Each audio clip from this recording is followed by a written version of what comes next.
Welcome to Cozy Vintage Studio.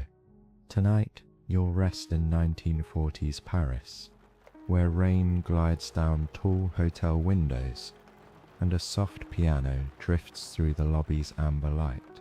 Our story follows the hotel's pianist, a quiet man who plays for lovers, travelers, and dreamers each autumn night. He witnesses fleeting glances, forgotten letters, and whispered secrets between songs. Yet beneath every melody, he hides a story of his own. It's strange, isn't it? How the mind can be restless, even when the music is calm. You might listen for others' stories while avoiding your own. So here's the question. What happens when the observer becomes part of the song? Breathe slowly. Let the rain fade into rhythm. A single note lingers in the air, and the night begins. Evening settled over Paris like a velvet curtain, the kind that swallowed every sound except the rain. From the wide boulevard outside, the facade of the Hotel St. Clair gleamed in golden arcs, each lamp reflecting on the wet pavement, as if the street itself were an extension of the chandeliered lobby within. The rain had started hours earlier, steady and confident, tapping its rhythm against the awnings and whispering through the open gutters. Inside, the porter polished the brass handles until his reflection stared back. The maître d' arranged tulips on the tables, aligning each stem as if order could keep the night from drifting into chaos. At the far end of the lobby, near the great mirror, framed in dark walnut, stood the piano. It was an elegant Pleyel, its lacquer faintly clouded from years of applause and smoke. Every evening, precisely at 7, it waited for the same man, a pianist whose name the regulars pronounced with quiet admiration, but never quite remembered afterward. He arrived with a small umbrella folded under one arm, and a stack of crumpled sheet music in his worn leather case. His hat was always slightly tilted, his collar damp, and his expression somewhere between focus and fatigue. The pianist set his case upon the stool and opened the instrument with the care of someone unsealing a memory. He touched a single key. The note hung in the air, trembling, then dissolved into the sound of rain. A woman in a green dress turned briefly toward him, then back to her companion. A bellboy hurried past, carrying 2 umbrellas dripping trails of silver. The concierge adjusted the clock behind the desk, aligning its hands to 7 precisely. That was when the first melody began. It was not the grand overture one might expect in such a place. It was softer, private, a series of tentative phrases that searched for the shape of a feeling rather than the certainty of applause. The piano's tone blended with the murmur of guests ordering champagne, the clink of glasses, the faint hiss of the kitchen's steam pipes. Together they made an orchestra of ordinary life, the music of the hotel itself. The pianist's fingers moved with unhurried grace. To the casual listener, he was background, but to those who lingered, there was something confessional in his playing. Notes rose and fell like breaths. Pauses stretched long enough to make the rain outside part of the rhythm. He looked occasionally toward the revolving door, as though expecting someone he had once promised to meet, but each time it spun. Only strangers entered, a couple shedding their coats, a soldier on leave shaking rain from his cap, a mother guiding a sleepy child up the stairs.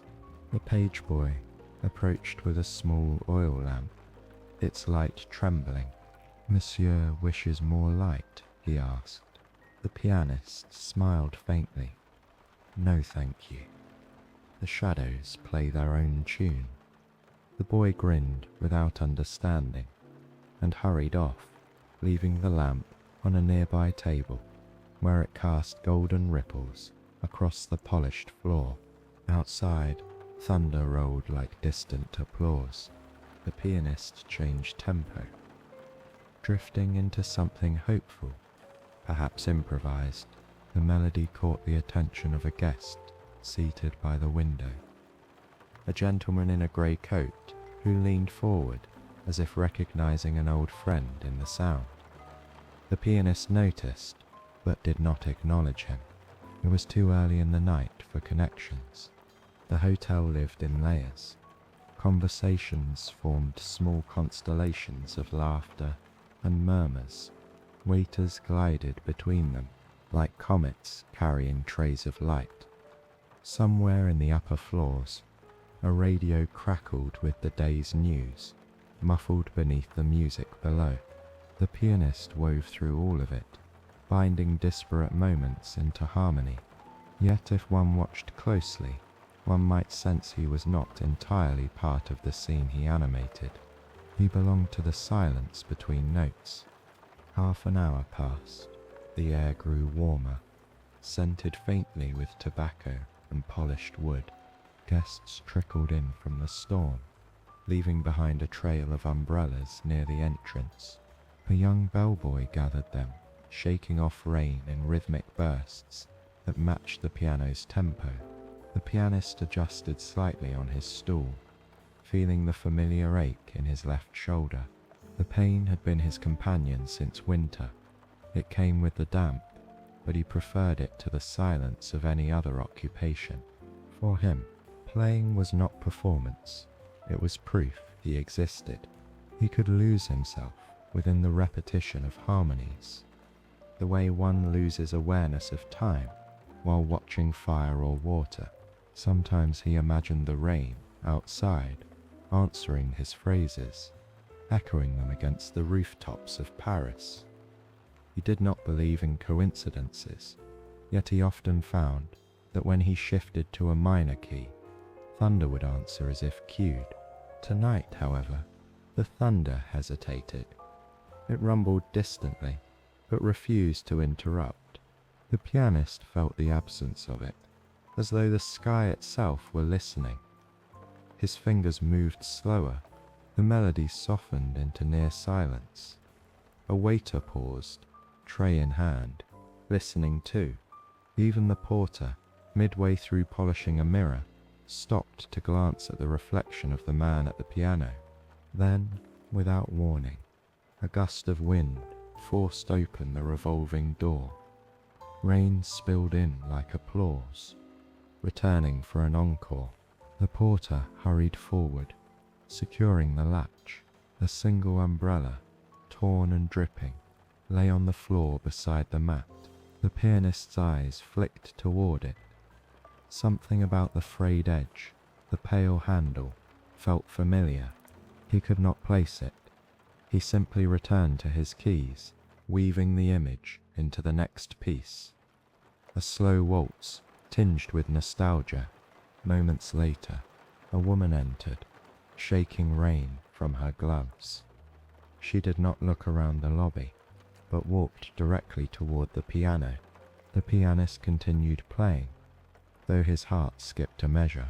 She stopped beside him, placing one damp glove on the edge of the instrument. "You always start with this piece," she said softly. He did not answer, unsure whether she spoke to him or to the memory hidden within the melody. Her face was calm, unreadable. After a long pause, she smiled faintly. "It sounds different tonight," she added, and then, without another word, turned toward the staircase and disappeared into the upper hall. The pianist played the final chord. It lingered, uncertain, then dissolved into the steady murmur of rain. The glove remained on the piano's edge, like a small question waiting to be asked. He reached for it, then stopped. The porter dimmed one of the lamps, signaling the arrival of true night. The pianist straightened his sheet music and began again, this time slower, deeper, each note carrying the echo of that brief encounter. Outside, the rain softened, as if exhausted by its own persistence. Inside, the hotel sighed, a long exhale of a building, settling into memory. and somewhere between one song and the next, the pianist felt it, the faint sense that this night would not be like the others. The next evening, the Hotel St. Clair greeted the rain as if it had been waiting for its return.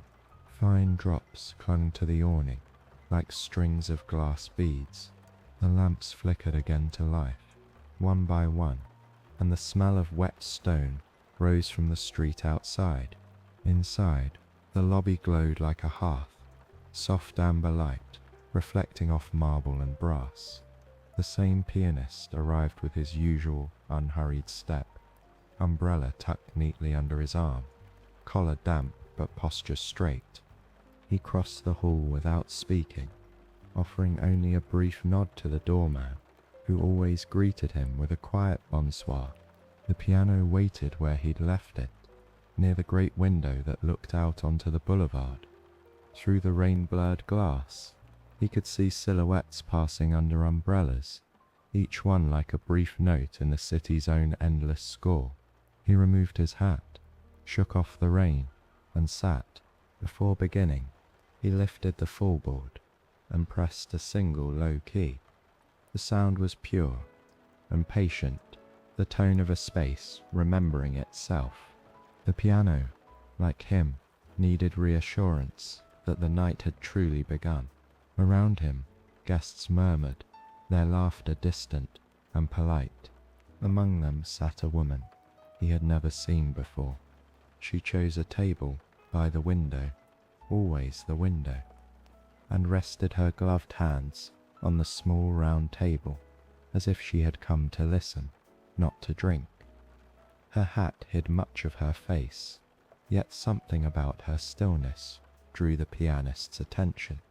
It was rare for anyone to simply sit and listen anymore. Most guests treated music as wallpaper, a pleasant blur behind their conversations. He began with a nocturne, gentle and unassuming. The notes moved like falling leaves, each landing precisely where it should. The woman looked up from her teacup and met his eyes through the reflection in the glass. He didn't look away. In that tiny exchange, the lobby seemed quieter, the rain slower. He shifted into another melody, something he hadn't played since spring, a waltz meant for forgotten rooms. The bellboy passed, carrying folded linens. The maitre d' inspected a wine list by candlelight. A pair of travellers whispered by the fireplace, their suitcases stacked beside them like promises, waiting to be kept. But at the centre of it all, the music held the air steady. When he reached the end of the piece, the woman by the window applauded softly, barely more than the sound of fingertips brushing silk. Then she returned her gaze to the rain, as if her brief acknowledgement had been an accident. The pianist smiled almost imperceptibly and turned the page. That was when he noticed something odd. Resting on the piano ledge, just above the keys, was a folded piece of paper. He was certain it hadn't been there when he sat down. Between songs, he discreetly opened it. The handwriting was elegant, curved with care. It read simply, "Play the song from last night." He froze. Last night's piece. Her piece. The slow waltz born from the memory of a lost glove. He scanned the room. No one looked his way. The woman by the window was stirring her tea. The note had no signature. He placed it beside his music and began to play. The melody returned like a familiar scent, the same hesitation in the opening bars, the same ache in the final refrain. The woman's posture softened. She leaned closer to the glass, eyes half closed, as though listening for something beyond the room. The pianist followed her unspoken request with such precision it felt like memory itself were guiding his hands. Midway through the piece, a draft slipped under the door, carrying the faint chill of October. One of the candles flickered, bending its flame toward the piano. The pianist adjusted his rhythm to match the pulse of the flame. A few guests looked up, sensing a shift they couldn't explain. When the final chord faded, the woman rose. She left a few coins on the table, pulled on her gloves, and walked toward the entrance. As she passed the piano, she stopped. "That song," she said quietly. "You play it as if you remember." He looked up. "Perhaps I do." Her smile lingered only a moment. "Or perhaps you're remembering for me." She stepped out into the rain before he could reply. The door closed, leaving a small gust of damp air that mingled with the scent of candle smoke. He continued to stare at the place where she'd stood until the porter asked whether he wished another lamp lit. He shook his head. Hours later, after the guests retired to their rooms and the lobby emptied, he gathered his sheet music. The folded note still rested on the piano. He slipped it into his case without thinking. Upstairs, footsteps echoed in the hallway, followed by laughter muffled behind a closing door. The world resumed its ordinary rhythm, yet something within him refused to settle. He stayed seated long after his shift ended. The rain's tempo had slowed, but drops still raced each other down the glass. In the distorted reflections, the lights outside looked like galaxies in motion. He wondered if the woman by the window had left the note herself, or if the message had found him some other way. The handwriting, so familiar, yet impossible to place, seemed drawn from another life. He opened the piano once more, pressing a single chord, softer than a whisper. The sound filled the empty lobby and lingered, refusing to fade. He added another, then another, crafting a slow, fragile melody meant for no one. It felt like confession through sound. When the clock struck midnight, he finally rose. The porter had dozed off in a chair near the door, head tilted, breathing steady. The pianist slipped out quietly, pausing only to look back at the window where she had sat. The single teacup remained on the table, forgotten. Inside it floated a sugar cube half melted, its edges dissolving into sweetness. Outside, Paris glistened beneath the rain. The pianist raised his umbrella and stepped into the rhythm of the street. Each puddle mirrored the lamps in broken gold. He hummed the waltz under his breath, slower this time, as though the city itself might answer. The scent of roasted chestnuts drifted from a nearby vendor. Somewhere, a distant saxophone played through an open cafe door. By the time he reached his small apartment near Montparnasse, the waltz had evolved into something new, a conversation between memory and present. He hung his coat, placed the note atop the piano by his window, and watched droplets slide down the glass. Rest would not come easily. Not yet. He poured himself a small glass of brandy, sat beside the instrument, and unfolded the paper once more. Beneath the original line, faintly visible in the damp light, he noticed additional words emerging, ink blurred by moisture. "You played this for me, once, before the war."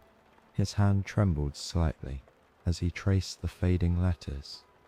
The streetlight flickered, and for a moment he thought he saw her reflection in the glass again, seated by the window, listening, waiting. The clock struck 1. The brandy glass was empty. He closed the note, placed it beneath the metronome, and whispered to the darkness, "Tomorrow I'll ask her name." But outside, the rain only deepened, drumming its gentle refusal against the pane, its rhythm steady, patient, infinite. The third evening arrived without hesitation, as though Paris had been rehearsing this same performance forever. Rain brushed softly against the windows of the Hotel St. Clair, a metronome made of water. Gas lamps outside shivered in the mist. Inside, the chandelier glowed low and steady, casting circles of amber across the marble floor. At 7 precisely, the pianist entered. His coat was darker tonight, his steps quieter, his thoughts louder.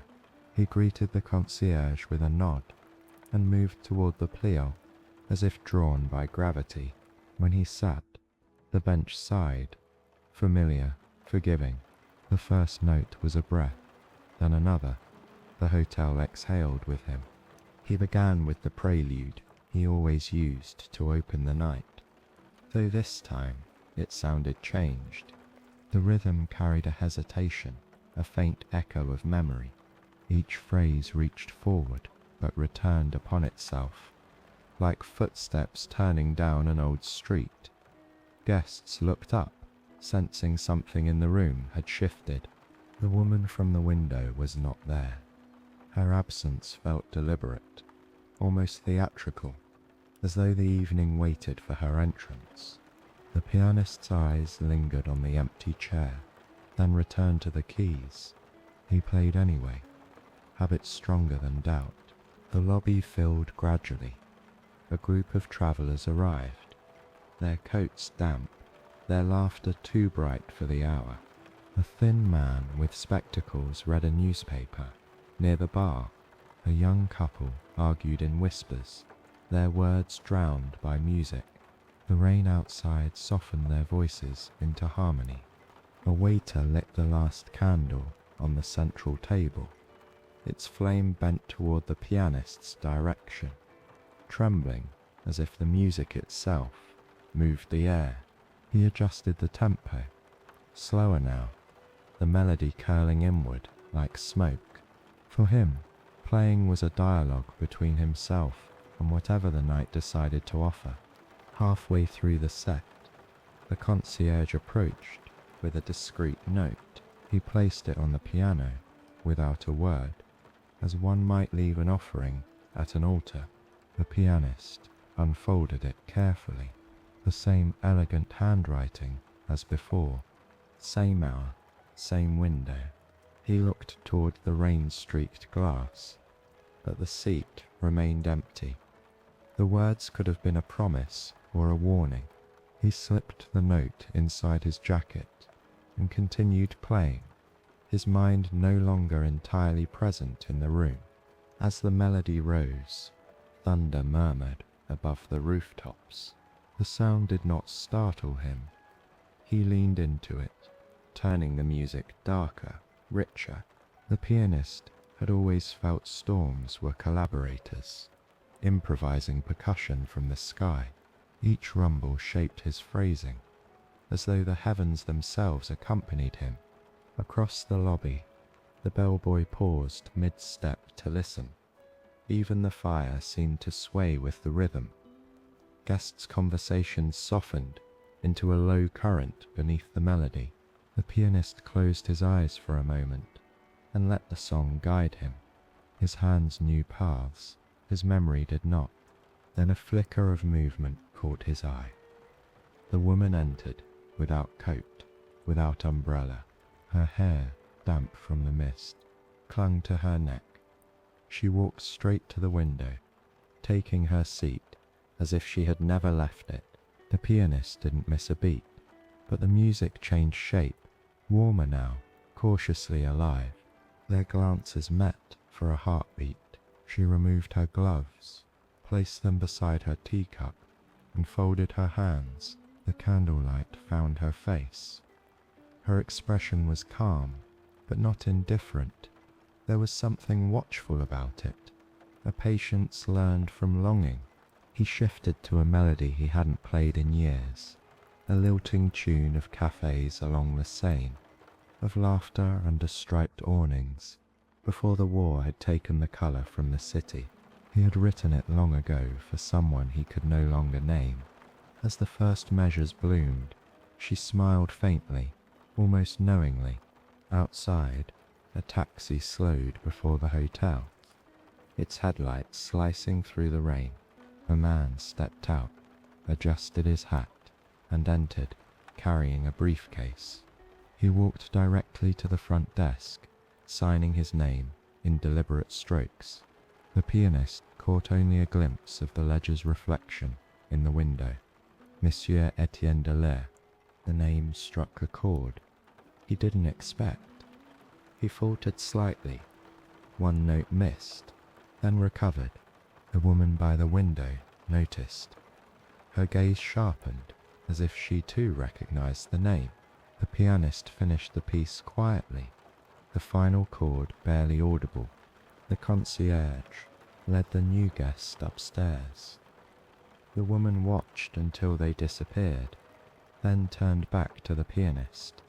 With slow precision, she reached into her handbag and removed a small photograph. She set it beside her teacup, face down, and rose. On her way out, she paused by the piano. "You shouldn't keep playing ghosts," she murmured. He lifted his eyes. "And yet they always request the same song." A hint of sadness crossed her features. "Then perhaps it's not them who are haunting you." Before he could respond, she was gone again, leaving only the faint scent of jasmine and rain. The pianist stared at the photograph she had left behind. He turned it over with cautious fingers. It showed a young man in uniform, smiling beside the same woman, her face unmistakable, though younger, untouched by loss. Written on the back, in that same graceful hand, Eve Proudhon. He set the photograph on the music stand, above the sheet he had been playing. The resemblance between the man's initials and the name in the ledger sent a chill through him. Etienne Dallaire, the newly arrived guest. Her husband, her memory, her ghost. The pianist's next song began without conscious thought.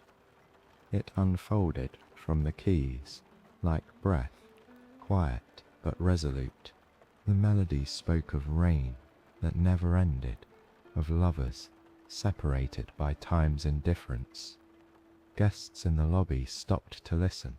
The concierge, returning from the staircase, paused mid-step. Even the clock seemed to hold its ticking. By the time the song ended, the room felt altered. The air had grown heavier, as though the rain outside had seeped through the walls. The pianist sat motionless for a long moment, his reflection fractured in the piano's polished lid.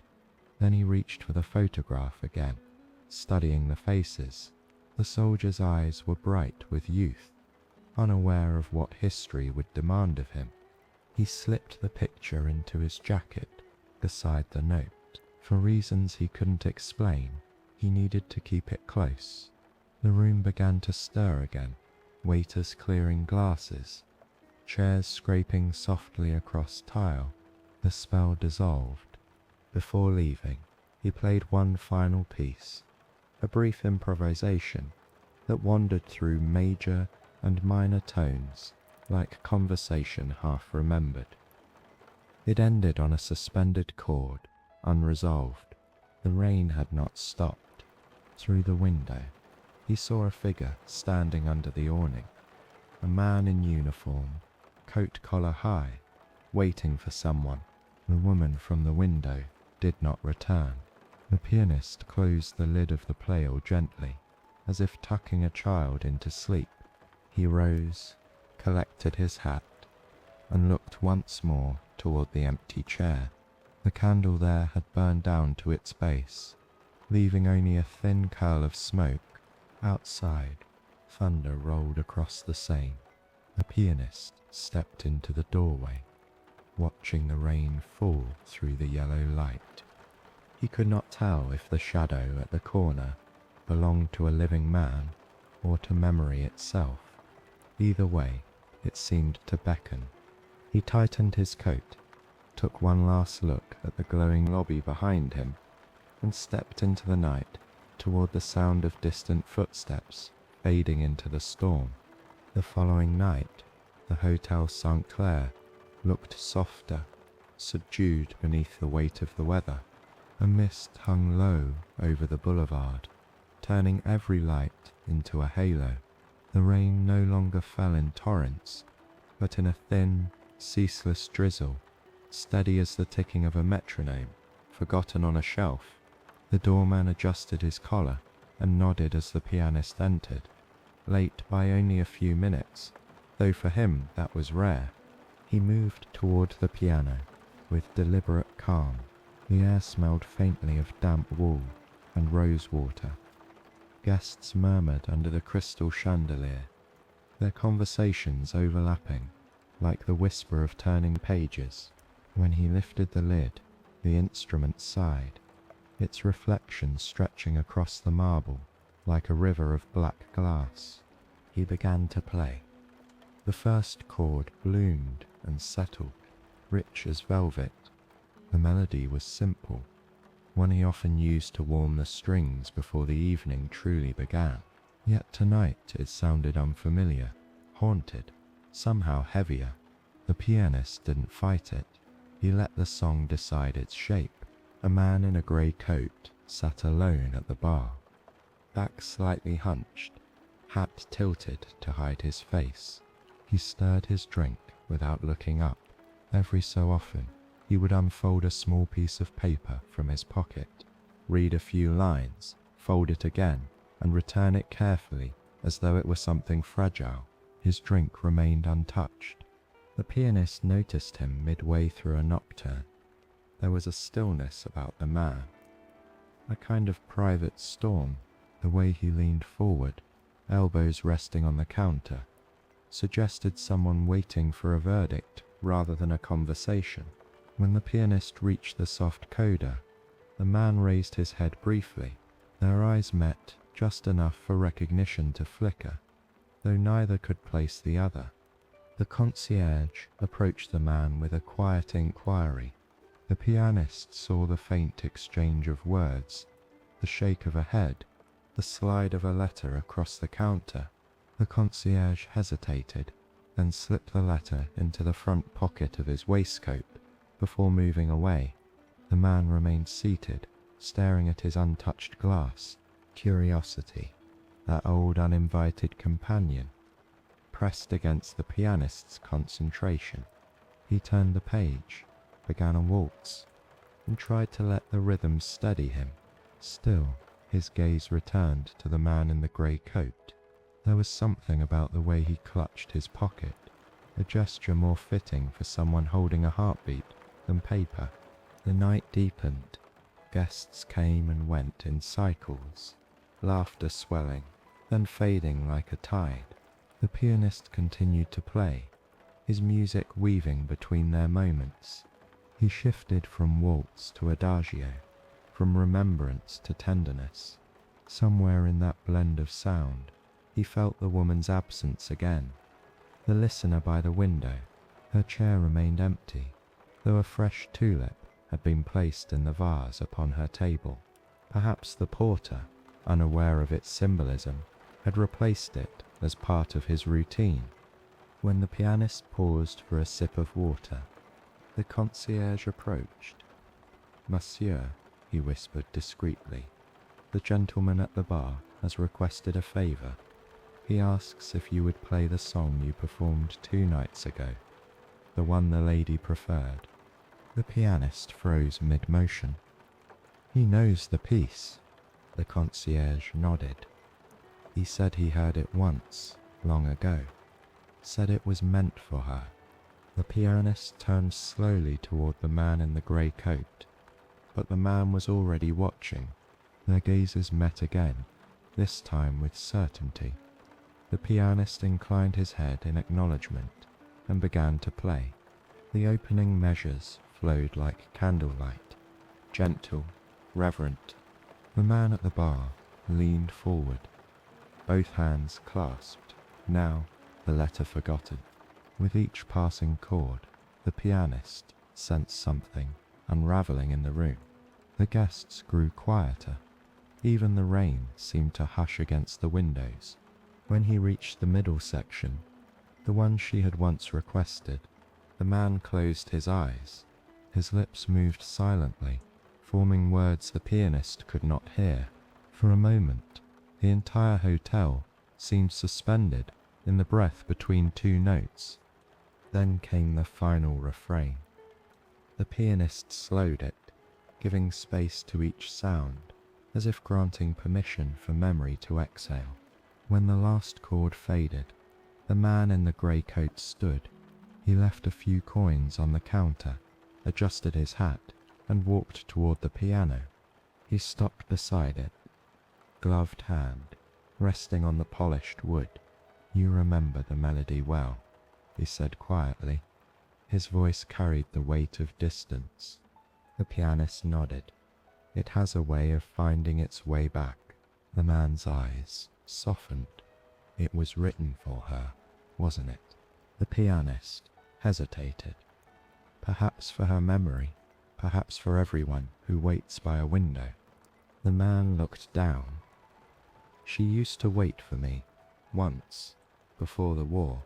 I promised I'd return by spring. But spring arrived without me." He slipped the folded letter from his pocket and placed it on the piano. "She's gone now." I thought perhaps the pianist said nothing. He watched as the man turned and walked toward the door. The doorman tipped his hat.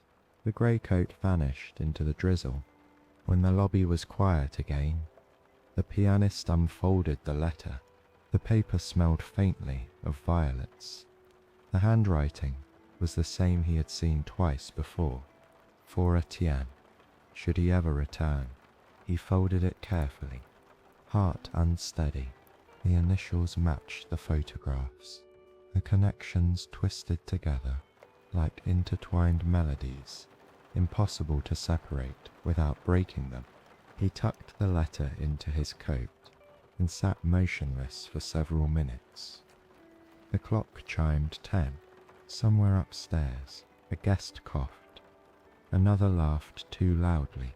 The pianist returned his hands to the keys, but for once no sound came. He pressed down gently on the ivory surface, letting the silence itself speak.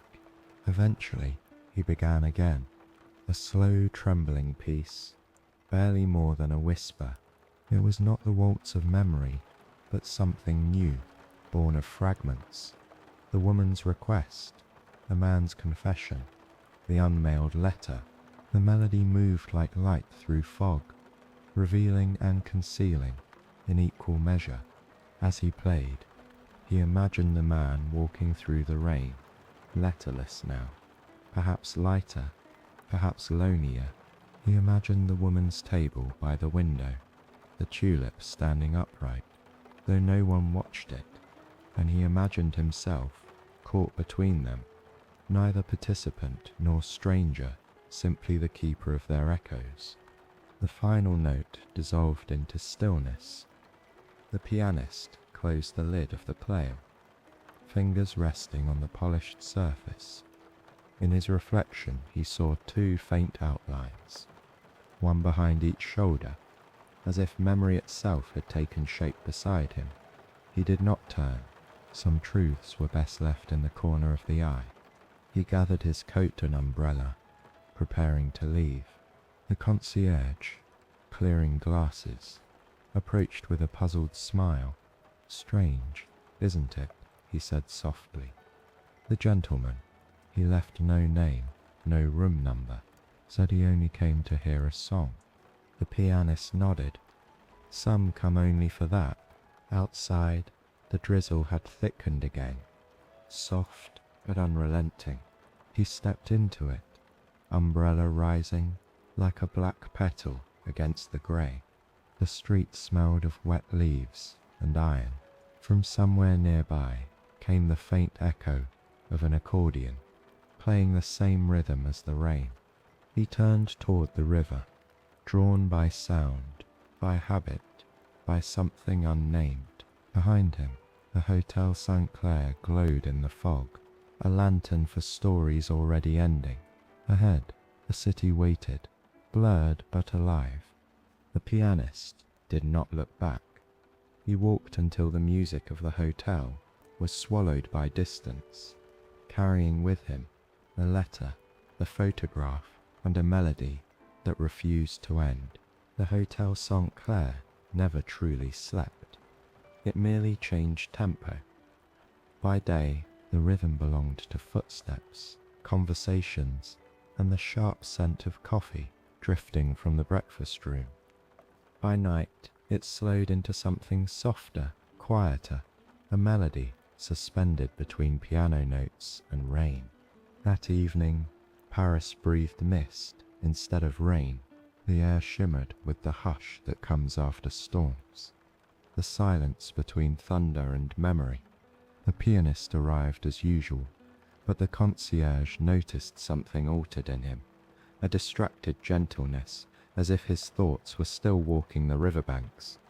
He bowed politely, passed the front desk, and took his place at the player without a word. The lobby was nearly empty. Only a few late guests lingered by the fire, reading old newspapers or tracing fingers around glass rims. The staff moved silently, their tasks performed with the tired grace of routine. The pianist's reflection in the piano's lid showed more than one shadow moving behind him. One belonged to the bellboy, another to the young maid polishing the brass rail. He began with a slow nocturne, something transparent, meant to blend with the faint hum of electricity in the lamps. The melody crept through the hall, climbing the stairwell like a careful whisper. The maid paused, cloth in hand, listening. The bellboy, carrying folded linens, slowed his pace to match the rhythm. When their eyes met across the marble floor, a small smile passed between them, swift, shy, almost invisible. The pianist caught it in the mirror, and without intention, changed the tune. The new rhythm carried the lilt of a dance. He could feel the pattern forming beneath his fingers. Step, turn, breath, glance. The maid blushed and looked away, but the bellboy, bold in youth, set down his bundle. He approached the grand staircase, pretending to inspect the railing, but his steps fell exactly in time with the piano. She followed reluctantly, drawn by the music's invitation. Soon they were moving together, between the pillars, a dance improvised under lamplight. Their shoes made no sound, only soft glides and laughter muffled behind closed lips. The pianist kept playing, not to accompany them, but to preserve the secret. The song became their silence, their shield. It was a small rebellion against the order of the hotel, a waltz borrowed from forbidden minutes. The bellboy spun her once beneath the chandelier, her apron sweeping air like a white wing. The tulip on the empty window table trembled from the draught.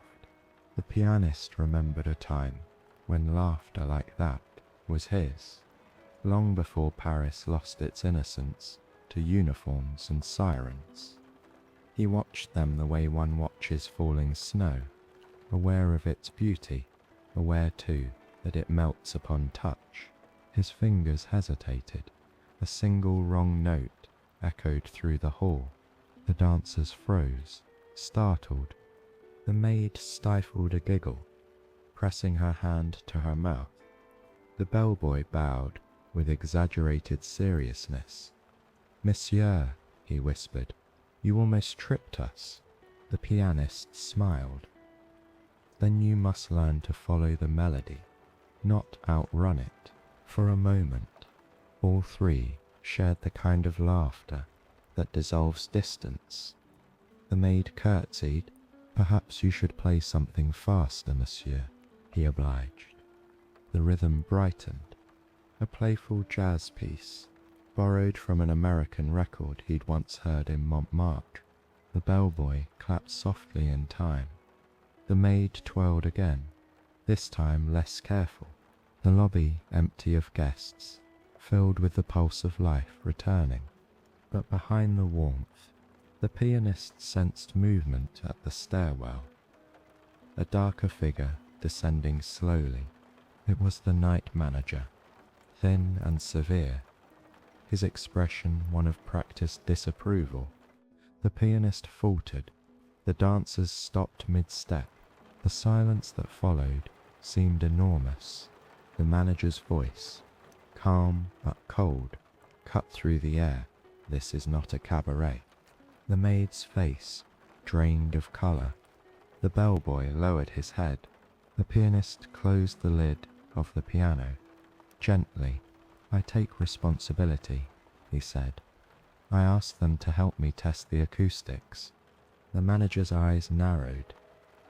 "At midnight, music keeps its own clock," the pianist replied quietly.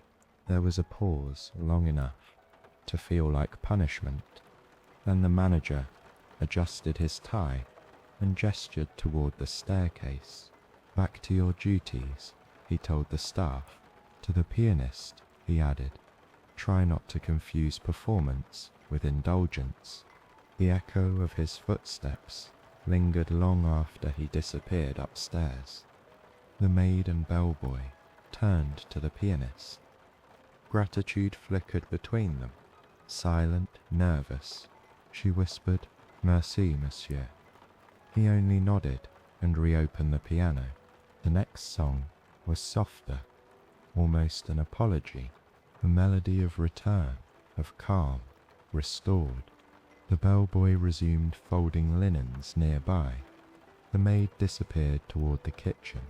Yet, in the music, their brief rebellion lived on. The pianist built their secret into every chord, hiding it where only the attentive would hear. Rain began again, faint and irregular, tapping the tall windows like polite applause.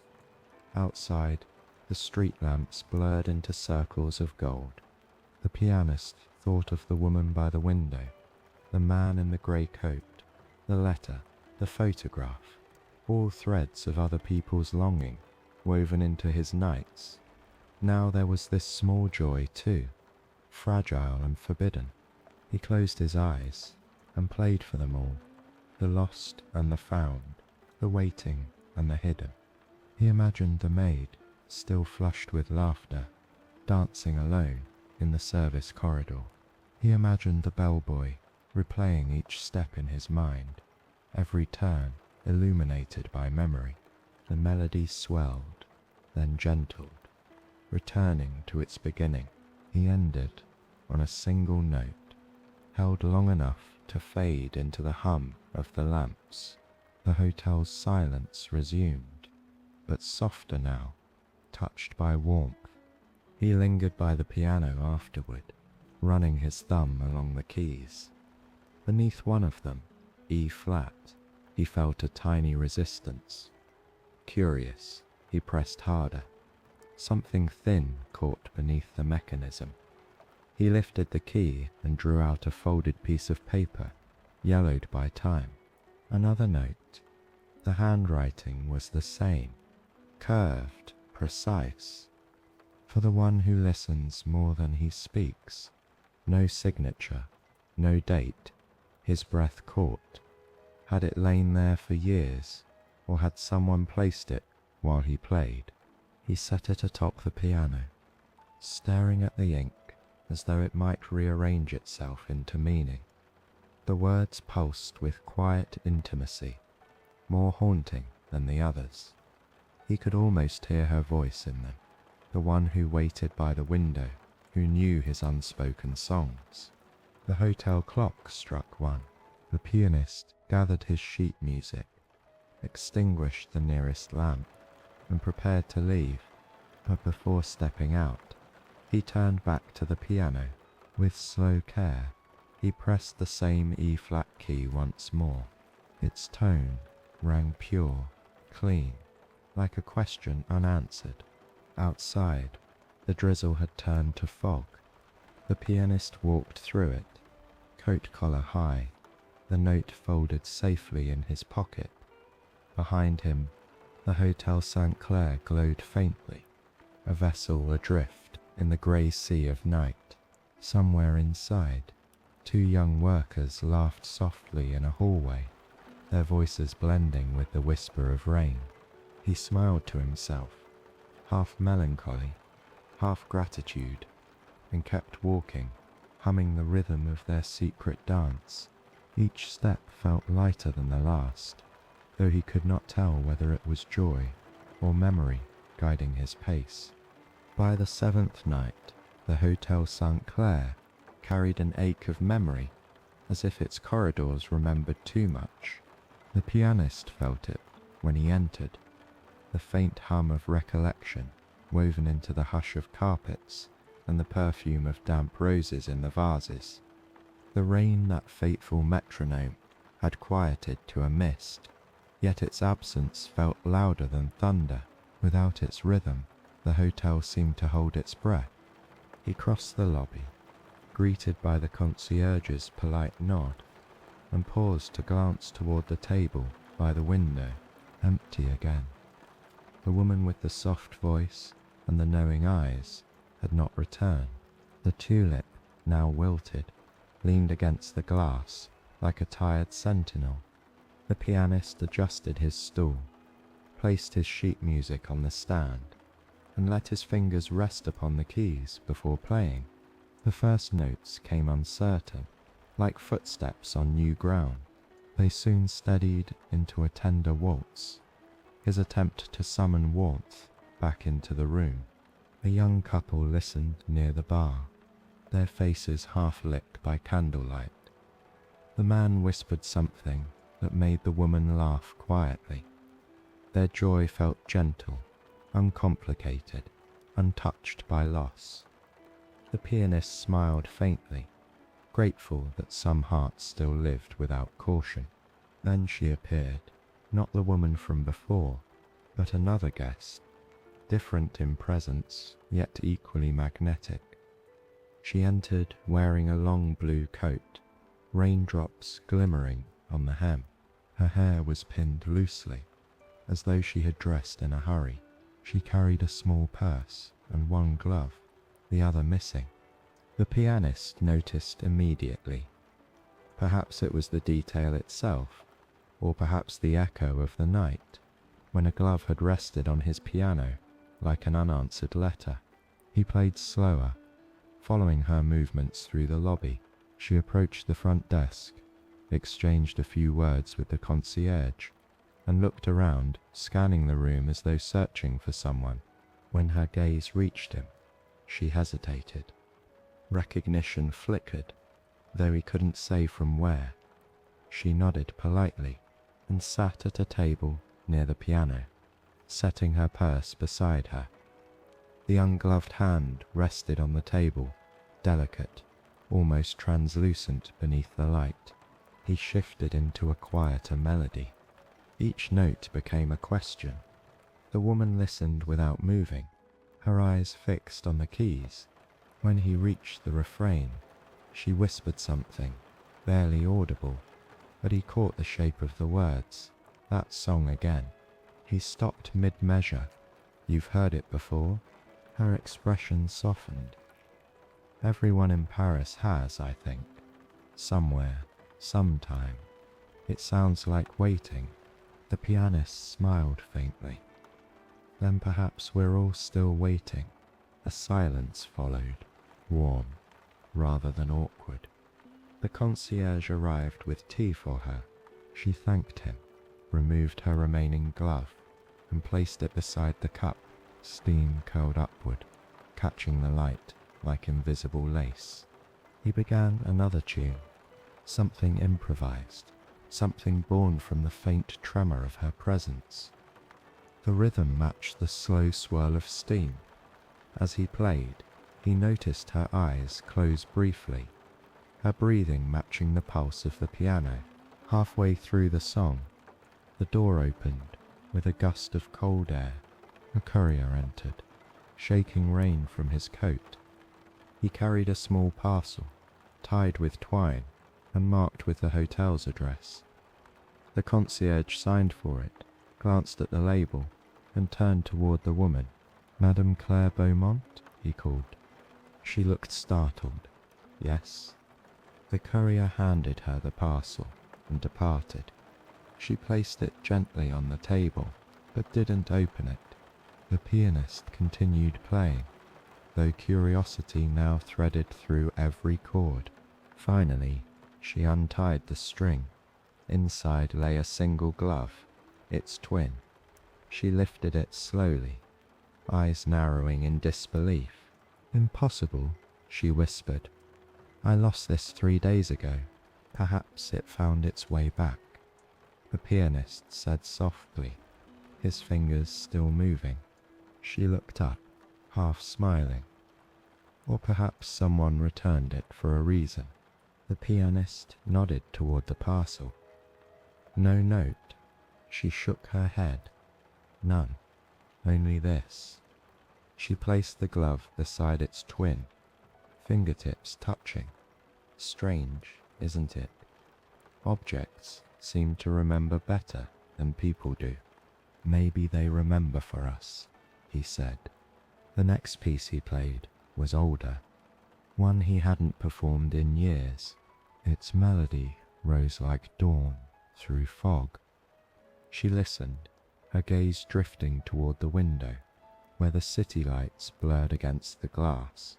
Her reflection overlapped with his, in the piano lid, two figures stitched together by light and chance. When the song ended, she whispered, "That was beautiful. What do you call it?" He paused. "I haven't named it yet." "Then call it the lost glove." He laughed quietly. "It deserves better than that." "It deserves truth," she said. "And everything we lose deserves to be remembered." They spoke little after that. The hours slipped past quietly, each minute folding into the next, like pages turning in a worn book. She finished her tea, left a few coins on the table, and stood. As she reached for her gloves, one slid from the table, landing near the piano's foot. The pianist stooped to pick it up. For an instant, her fingers brushed his. A brief, unplanned harmony. Both froze, surprised by the electricity of contact. She smiled, soft and sad. "Keep it, if you like," she said. "Perhaps it will inspire you." He wanted to answer, to ask why she looked as though she'd already said goodbye, but the words stayed behind his teeth. She walked toward the door, pulling her coat tighter around her shoulders. "Good night, Madame Beaumont." The concierge called. She paused at the threshold, looked back once more at the pianist, and then stepped into the mist. He sat in silence for a long time, the glove still in his hand. It smelled faintly of perfume and rain. He placed it atop the piano, next to the silver lighter left by the Americans, a small collection of objects that together told more truth than any song. When he finally played again, the melody was neither happy nor sad.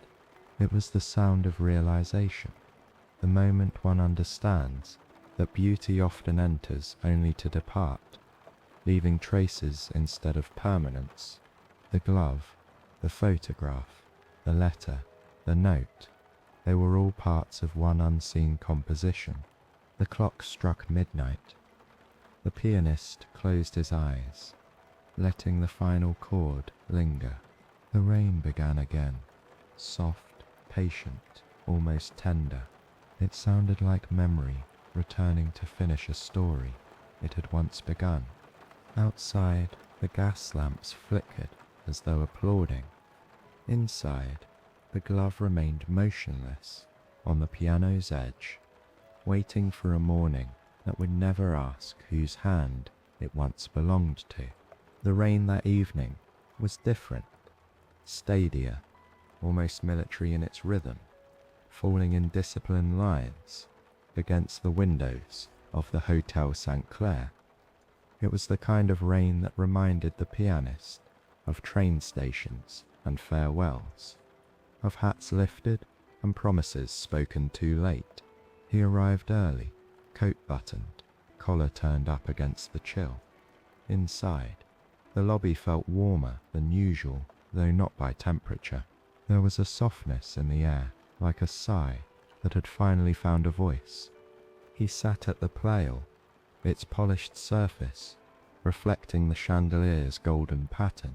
His small collection of tokens rested atop it, the lighter from the American couple, the glove left by Madame Beaumont, and a folded scrap of paper still carrying the scent of jasmine.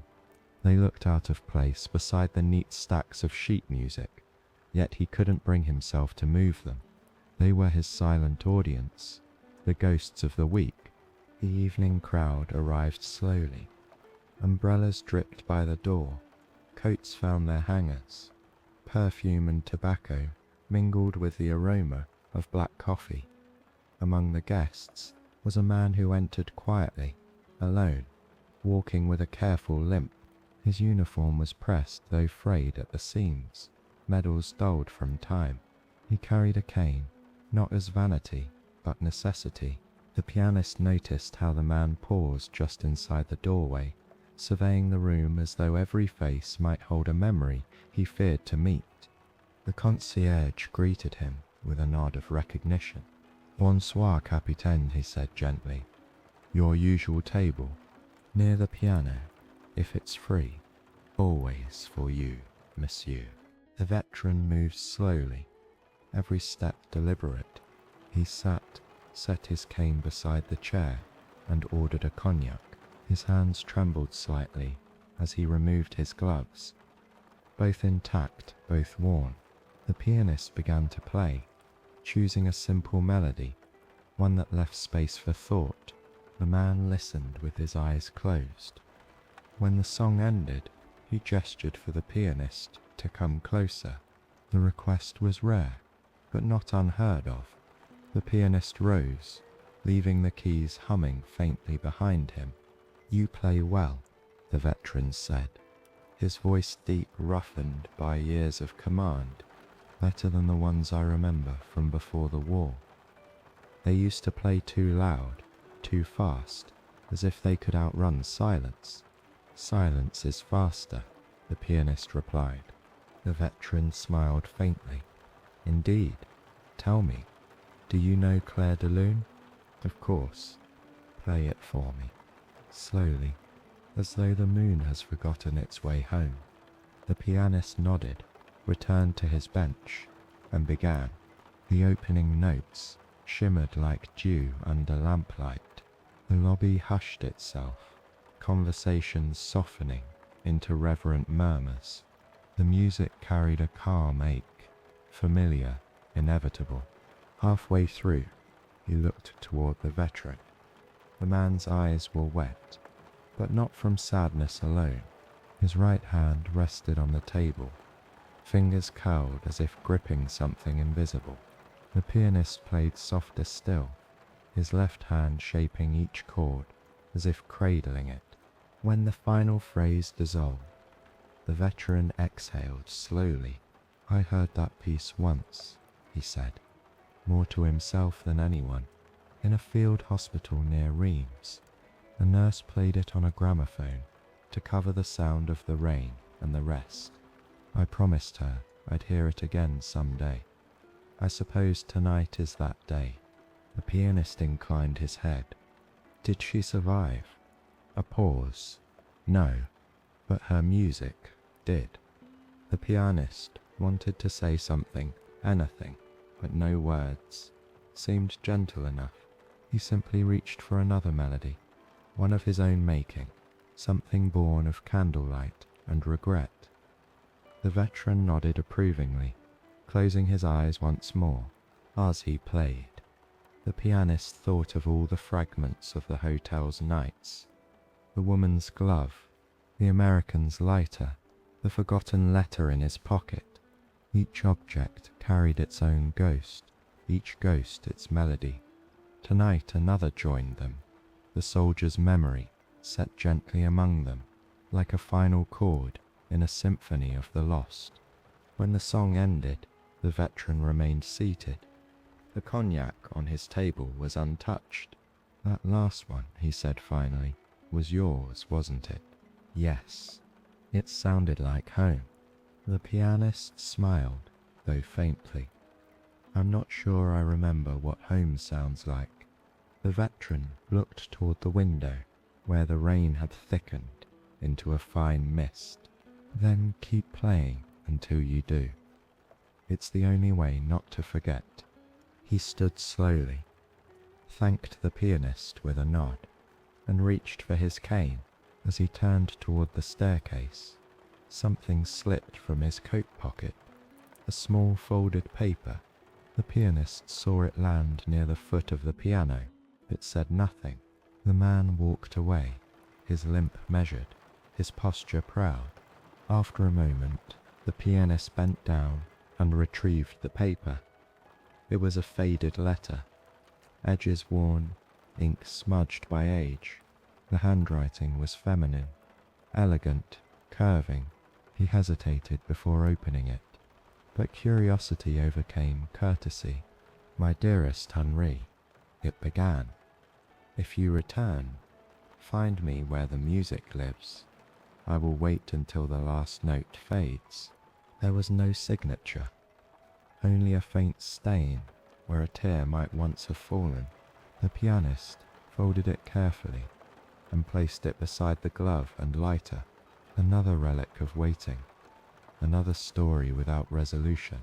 He played again, softly, weaving fragments of Clair de Lune into his own tune. The melody became a conversation between two ghosts, the nurse and the soldier, meeting finally through sound. Each note carried both sorrow and peace, entwined like vines around the same memory. The guests listened in silence. Even the staff paused in their duties. When the final chord lingered, the rain outside seemed to echo it, striking the windows in perfect rhythm. For a heartbeat, it felt as if the city itself bowed its head. After closing the piano, the pianist gathered the objects into a small cloth bag and tucked them carefully away. He didn't know why he kept them, only that they anchored him, reminders of all the lives passing through his music. Before leaving, he looked toward the veteran's empty chair. The cognac remained untouched, reflecting the chandelier above. He considered drinking it on the man's behalf, but decided instead to leave it as it was, a toast to survival, or remembrance, or both. Outside, the rain had eased into drizzle once more. The pianist stepped into the cool air, hat pulled low. Across the boulevard, a lone figure stood beneath a street lamp, looking up toward the hotel windows. The posture was unmistakable. The veteran, cane in hand, face lifted to the sound still echoing through the glass. The pianist watched quietly until the figure turned and disappeared into the fog. Then he walked toward the river, the letter's words repeating in his mind, "Find me where the music lives." He wondered if that was all he had ever been doing, playing not for applause, but for someone waiting beyond hearing, someone who recognized his melodies in the spaces between rain. The night answered with another drop of silence, gentle and endless. By the 9th night, Paris smelled entirely of rain. It clung to the stone, to the lamps, to the breath of the city itself. From his small apartment window, the pianist could see the blurred glow of the Hotel St. Clair across the street, its tall windows softened by condensation, its light diffused like memory through glass. He lingered before leaving, buttoning his coat slowly, the way one prepares not for work, but for confession. The street was slick underfoot. Umbrellas moved like dark flowers blooming open and closed along the boulevard. He walked unhurriedly, his mind heavy with the fragments he now carried. A glove, a lighter, a letter, a folded note. Together, they felt like the weight of someone else's heart, left in his keeping. When he entered the hotel, the concierge greeted him with a warm smile. "Wine, wife, bonsoir. A quiet night, it seems." The rain keeps the world away. Then we'll play for the ones who stayed, the pianist replied. He crossed to the play-doh. The air smelled faintly of wax and damp wood. The lamps cast soft halos across the polished floor. Everything seemed a little slower, as if even time hesitated to disturb the calm. He placed his hands on the keys, exhaled, and began. The first notes rose like small lanterns into the dimness. His playing tonight was gentler, introspective. Each sound carried the soft pressure of raindrops meeting glass. The melody wandered without direction, pausing often, as though searching for something it had misplaced. A few guests lingered at distant tables, sipping wine or tracing idle patterns on the tablecloth. The porter hummed quietly as he polished the brass handles near the door. Somewhere in the kitchen, a pan hissed briefly, then went silent. Then came the leak. It started with a single drop that landed on his sleeve, cold and insistent. He looked up. A dark stain spread slowly across the ceiling above the piano, then another, until water began to patter onto the lid in irregular rhythm. The pianist frowned, but didn't stop playing. Instead, he folded the sound into the song, syncing his tempo to the new percussion. The porter rushed over, towel in hand. "Pardon, monsieur. The roof, it leaks again. I'll fetch a bucket." "Leave it," the pianist said softly, smiling. "It has found its measure." The porter hesitated, confused but respectful, and retreated. The rain continued its duet. Each drop struck the piano with the delicacy of fingertips, adding an unpredictable rhythm to the performance. The guests looked up, bemused, but the pianist's calm turned the accident into art. He thought of the veteran's words, "Play until you remember home." Perhaps this was what he meant. The roof's imperfection, the world's small interruptions, the way beauty never arrived without disorder. As he played, he noticed a young boy standing just inside the doorway, barefoot, clothes too large. The boy must have slipped in from the street to escape the downpour. His eyes were wide, fixed on the piano, as if seeing something impossible. The pianist nodded toward him. "Come closer." The boy hesitated, then obeyed. Water dripped from his hair onto the marble floor. The pianist shifted to a lighter melody, playful, beckoning. The boy grinned despite himself. "Do you like music?" the pianist asked over the sound of the rain. The boy nodded. "It sounds like stories. Then you already understand more than most." He patted the bench beside him. "Sit." The boy climbed up carefully, legs swinging. The pianist placed his hand gently over the boy's small fingers. "Here, press this one when I say." Together they played, a strange duet of age and youth, rain and rhythm. The boy laughed when his note came too early. The pianist adjusted gracefully, turning mistakes into ornament. The leak above them continued to mark the beat, the rain writing its own counterpoint on the polished wood. For a few minutes, the world outside ceased to exist. There was only the warmth of the lobby, the scent of wax and storm, the fragile joy of shared creation. The guests, seeing this, applauded softly. When the song ended, the boy looked down, shy but glowing. "Merci, monsieur," he whispered. The pianist smiled. "Every note you play belongs to you now. Remember that." The concierge approached quietly, offering a towel. "Where is your mother, Petit?" The boy pointed toward the door. "She works in the kitchen." The concierge nodded kindly. "Then let's get you dry before she worries." As the boy left, He looked back once more, eyes bright with gratitude. The pianist waved, then returned to the piano, the leak still tapped above. Faithful companion. He placed a small glass under the drip, the water accumulating in irregular rhythms. He began another piece, this time slower, reflective, as if accompanying the droplets themselves. Each plink of water fell perfectly into the spaces between chords. The accident had become the orchestra, but midway through, the rain changed character. A gust of wind swept against the windows, shaking the frames. The candle nearest the piano flickered, wax running down its stem like melted gold. The pianist leaned closer to the keys, guarding the flame's reflection in the piano's lacquer. For a fleeting moment, he saw her face there, the woman with the glove, smiling faintly through the shimmer of light and water. He blinked, and the reflection was gone. The candle's flames steadied. The rain softened again.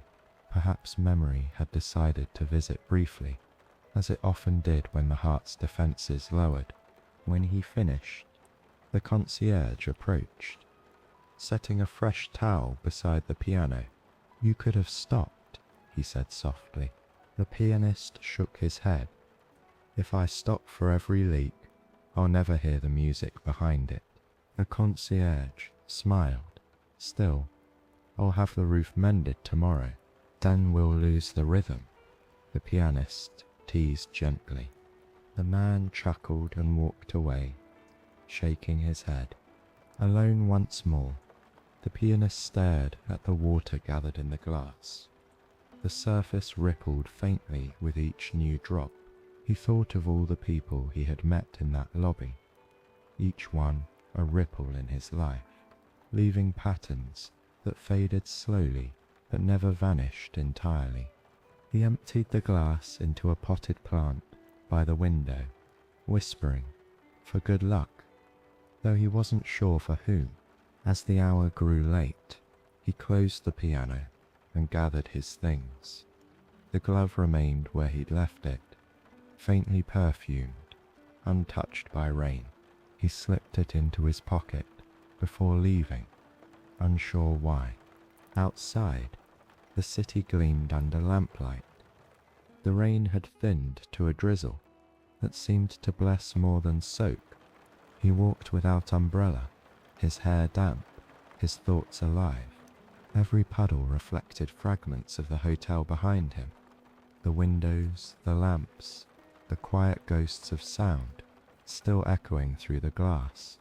At the corner, he paused and looked back. The leak, the boy, the reflection, all of it seemed part of one long song, composed not by him, but by the night itself.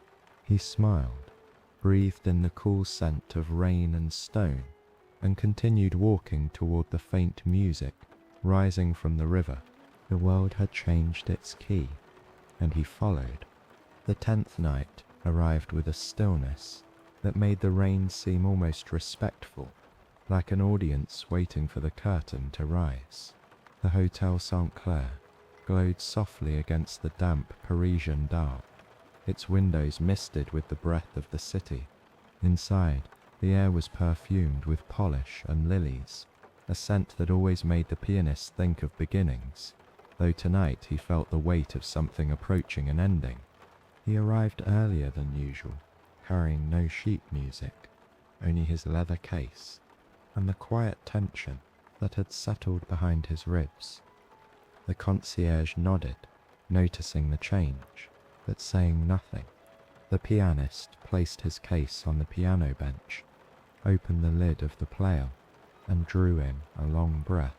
The instrument waited, expectant. He touched one key, then another. Each sound was intimate, the way voices are when the room is empty. He began to play a prelude he'd written years ago, when war was only rumor and love seemed permanent. The notes felt thinner now, like old letters read too many times. Tonight, the lobby was nearly deserted. A single traveller read by the fireplace. The bellboy polished brass near the stairs. The rain whispered along the windows, steady as memory. The pianist's fingers moved slowly, lingering over minor chords, as if reluctant to let them end. When he paused to stretch his hands, his eyes fell upon the small drawer beneath the keyboard, a compartment he'd opened only once before, long ago. Curiosity tugged at him. He leaned down, pulled it open, and found inside a handful of yellowed envelopes tied with faded ribbon. They had been there for years, perhaps decades. Dust softened their corners. The ink had bled faintly, as if even words could weep. He untied the ribbon and read the topmost letter. To my beloved, whose music fills this hall, even when you are gone. The handwriting was elegant, curved, familiar. His pulse quickened. He had seen it before, in the notes slipped across his piano, in the letters the veteran and Madame Beaumont had received. The same hand, looping gently like a melody. He read further. Each night, I sit by the window and listen. Your music travels where my words cannot. If ever these letters are found, play them. They will know where to go. The pianist's breath caught. He looked around the room, half expecting to see her there, the woman who had written them, the invisible composer of his nights. But the lobby remained unchanged, its only witnesses the flicker of the lamps and the whisper of rain. He unfolded another. This one was dated 1942. For Etienne. If he returns, tell him I waited until the first snowfall. After that, the city grew too quiet. I left a glove on the piano, so you would remember me. He sat back, stunned. The glove on his piano, the letters, the photograph, all fragments of the same story. The woman from the window, Madame Beaumont, the nurse who'd played music for the wounded. They were not separate ghosts, but one echo, repeated through different lives. He closed the drawer gently and began to play again, his hands trembling. The melody he chose was new, born in that moment. It began with the softness of discovery, then deepened into the ache of recognition. Each chord carried the texture of paper, the scent of forgotten ink. As he played, a shadow moved near the staircase. The concierge approached quietly, holding a bundle of fresh letters. For you, monsieur, he said, found behind the old desk while we were cleaning. Perhaps they belong with the rest. The pianist accepted them, nodding. The envelopes were newer, sealed but unsent. He opened one carefully. The handwriting was his own. To whomever listens after I am gone, the songs you hear are not mine alone. They belong to the rain, to the guests who dreamed aloud, to the woman who taught me silence. He couldn't remember writing it, yet it was his phrasing, his style, the way he curved his ra's and crossed his t's. It felt like something composed during sleep or between dreams. He returned the letters to the drawer, each placed carefully atop the others. Then he resumed playing, letting his fingers trace the edges of revelation. The music turned circular, as if chasing its own tail. Guests drifted in, drawn by curiosity, unaware that they were walking into a confession, disguised as sound. The rain outside thickened once more, falling in silver lines against the glass. A draught entered through a cracked window, extinguishing one of the candles near the piano. Its smoke coiled upward, thin and blue. The pianist smiled faintly. It seemed even the air wanted to write tonight. The bellboy approached with a towel to dry the damp keys. "Monsieur," he said timidly, Is it true you keep love letters in there? The pianist chuckled softly. Perhaps, or perhaps the letters keep me. The boy looked puzzled, but intrigued. Do they have endings? Good letters never do, the pianist replied. He began another tune, one lighter, meant to ease the solemnity of the moment. It danced across the keys like raindrops on rooftops. The boy swayed beside the piano, humming along, his innocence stitching warmth back into the room. When the piece ended, the pianist found himself alone again. The guests had drifted upstairs. The fire burned low, and the rain softened into mist. He opened the drawer once more, took out one of the old envelopes, and addressed it anew, to the woman who waits where the music ends. He placed inside a short note, I have played your songs. They found their way home, folding it carefully. He sealed the envelope and slipped it beneath the lid of the piano, resting it beside the keys like a secret heartbeat. He closed his eyes and played one final piece for the night, a melody that wove together every story he had witnessed, every face reflected in candlelight, every silence that had followed applause. The rain joined in, tapping softly against the windows, steady and patient. When the last chord faded, he sat motionless, hands still hovering above the keys. The hotel breathed quietly around him. Somewhere in the distance, a clock struck midnight, its chime echoing through the hall like a promise kept. He looked toward the window. The reflection staring back seemed older, gentler, touched by something unnamed. For the first time, he didn't feel like an observer, but a participant, as though the letters had written him into their story at last. He closed the lid, gathered his coat, and turned off the lamp. The piano gleamed faintly in the dark, a vessel holding music, rainwater, and words that had finally found their listener. Outside, the city slept beneath the mist, and Paris, tired, beautiful, and infinite, kept its quiet vigil until morning. The 11th night came softly, wrapped in fog that dulled the edges of the lamps and slowed every passing carriage to a ghostly glide. The Hotel St. Clair looked almost transparent under that kind of light, its facade glowing faintly like an old photograph held against a candle. Inside, the warmth felt deeper, gathered by habit and memory rather than by fire. The pianist entered later than usual. His thoughts had followed him from the night before, trailing like the hem of a long coat, letters unsent, words too late, the quiet revelation of seeing his own handwriting where it didn't belong. He greeted the concierge absently and took his place at the piano. The instrument seemed to wait for him, loyal and patient, its lid polished to a mirror's depth. He began with a simple arpeggio, just to steady his hands. The notes shimmered through the air, mixing with the faint scent of rain that had drifted in each time the door opened. Few guests were present, only 2 women whispering near the fire, and an older gentleman reading the evening paper. The hotel felt emptied of the usual chatter. Even the bell above the door seemed to ring more quietly.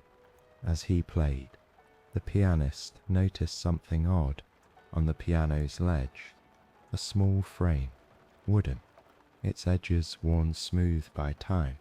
He didn't remember leaving it there. Perhaps the housekeeper had set it down while cleaning. Curious, he reached for it during a pause between songs. It was a photograph, sepia-toned, its glass slightly cracked. 2 figures stood beneath a lamppost, a young man in uniform and a woman in a light dress. They were smiling, though the expression looked fragile, as if they already knew the moment would end too soon. At the bottom, faintly inscribed, Paris, 1939. The pianist froze. He had seen them before, the same faces from the picture Madame Beaumont had left behind, the same eyes that stared out of memory whenever he played the waltz she'd called the Lost Glove. For a long moment, he simply looked, the sound of the rain filling the silence. Then, slowly, he began to play again. Not from sheet music, but from instinct. The song formed itself beneath his fingers, a blend of the old waltz and something new, something gentler. It felt like conversation through time, a message from one photograph to another. The two women by the fire turned to listen.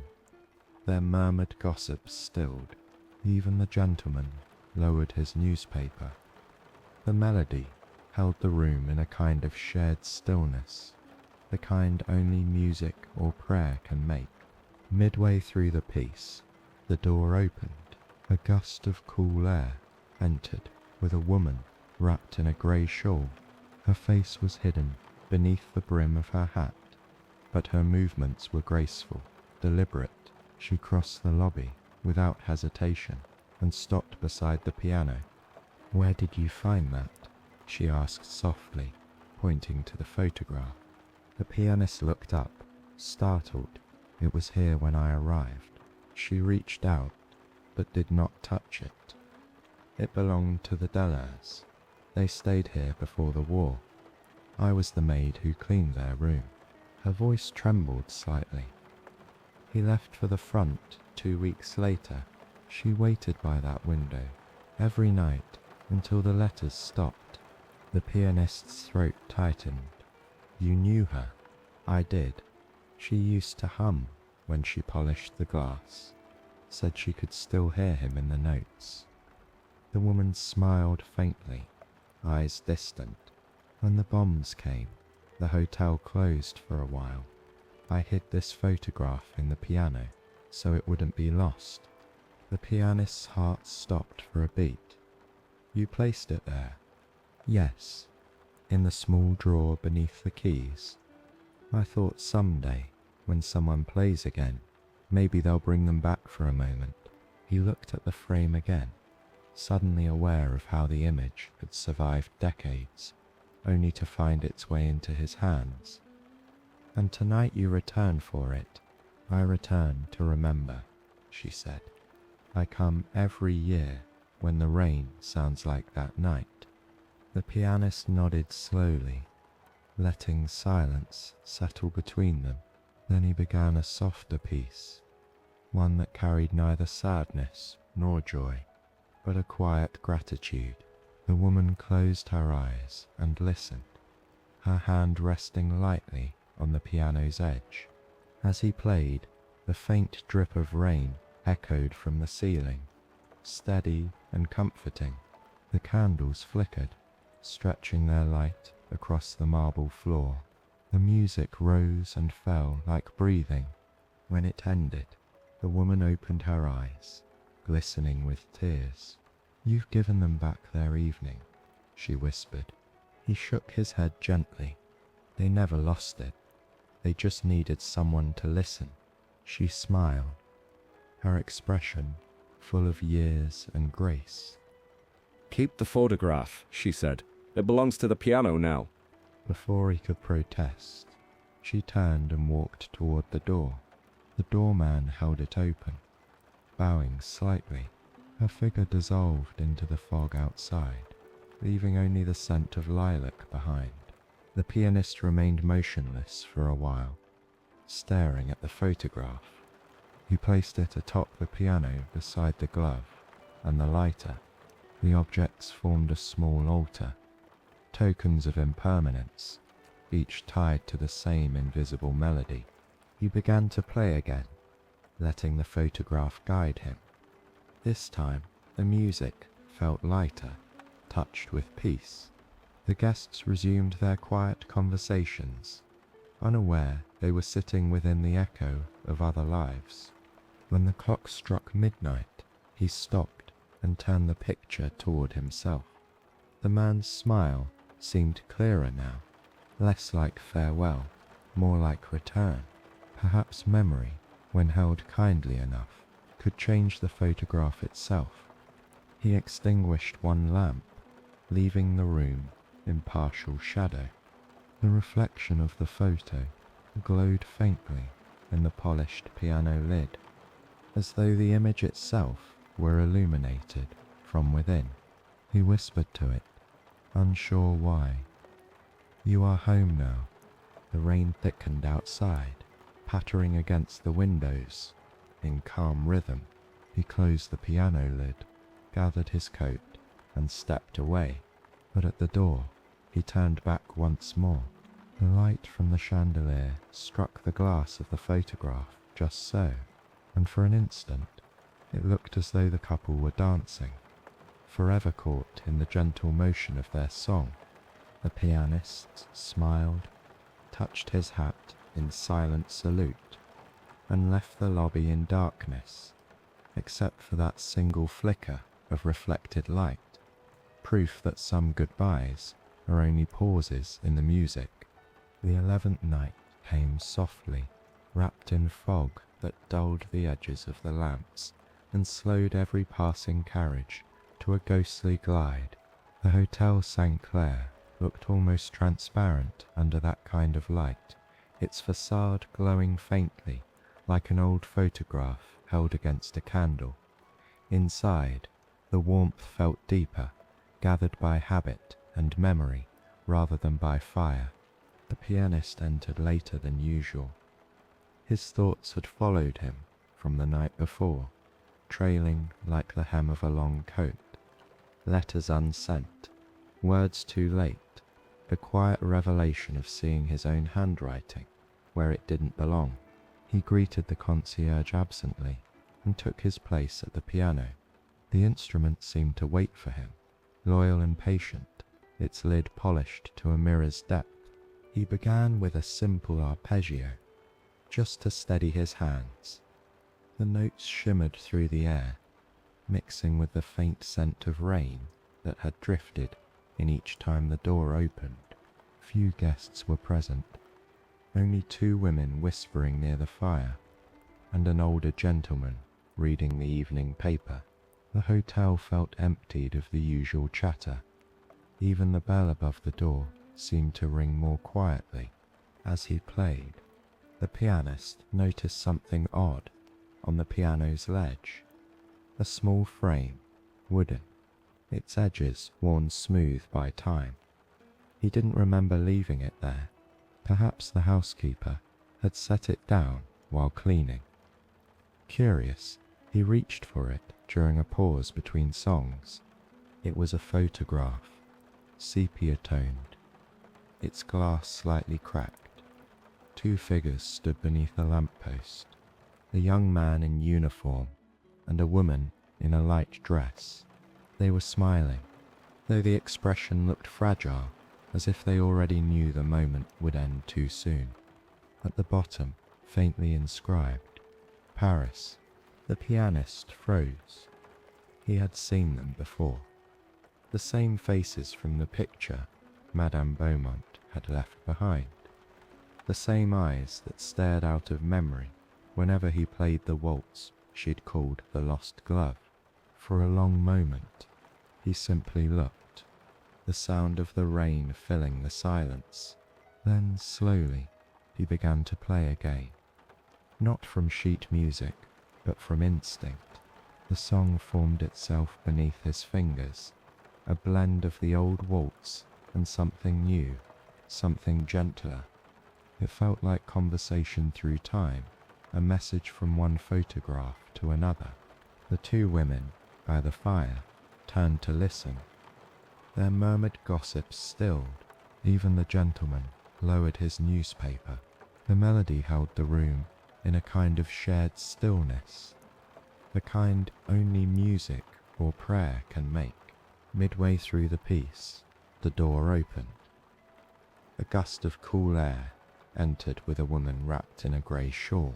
Her face was hidden beneath the brim of her hat, but her movements were graceful, deliberate. She crossed the lobby without hesitation, and stopped beside the piano. "Where did you find that?" she asked softly, pointing to the photograph. The pianist looked up, startled. "It was here when I arrived." She reached out, but did not touch it. "It belonged to the Dallairs. They stayed here before the war. I was the maid who cleaned their room." Her voice trembled slightly. "He left for the front 2 weeks later. She waited by that window every night until the letters stopped." The pianist's throat tightened. "Really knew her?" "I did. She used to hum when she polished the glass. Said she could still hear him in the notes." The woman smiled faintly, eyes distant. "When the bombs came, the hotel closed for a while. I hid this photograph in the piano so it wouldn't be lost." The pianist's heart stopped for a beat. "You placed it there?" "Yes, in the small drawer beneath the keys. I thought someday, when someone plays again, maybe they'll bring them back for a moment." He looked at the frame again, suddenly aware of how the image had survived decades, only to find its way into his hands. "And tonight you returned for it." "I returned to remember," she said. "I come every year when the rain sounds like that night." The pianist nodded slowly, letting silence settle between them. Then he began a softer piece, one that carried neither sadness nor joy, but a quiet gratitude. The woman closed her eyes and listened, her hand resting lightly on the piano's edge. As he played, the faint drip of rain echoed from the ceiling, steady and comforting. The candles flickered, stretching their light across the marble floor. The music rose and fell like breathing. When it ended, the woman opened her eyes, glistening with tears. "You've given them back their evening," she whispered. He shook his head gently. "They never lost it. They just needed someone to listen." She smiled, her expression full of years and grace. "Keep the photograph," she said. "It belongs to the piano now." Before he could protest, she turned and walked toward the door. The doorman held it open, bowing slightly. Her figure dissolved into the fog outside, leaving only the scent of lilac behind. The pianist remained motionless for a while, staring at the photograph. He placed it atop the piano beside the glove and the lighter. The objects formed a small altar, tokens of impermanence, each tied to the same invisible melody. He began to play again, letting the photograph guide him. This time the music felt lighter, touched with peace. The guests resumed their quiet conversations, unaware they were sitting within the echo of other lives. When the clock struck midnight, he stopped and turned the picture toward himself. The man's smile seemed clearer now, less like farewell, more like return.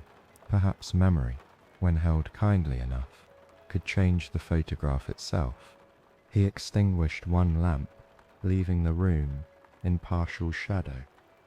The reflection of the photo glowed faintly in the polished piano lid, as though the image itself were illuminated from within. He whispered to it, unsure why. "You are home now." The rain thickened outside, pattering against the windows in calm rhythm. He closed the piano lid, gathered his coat, and stepped away.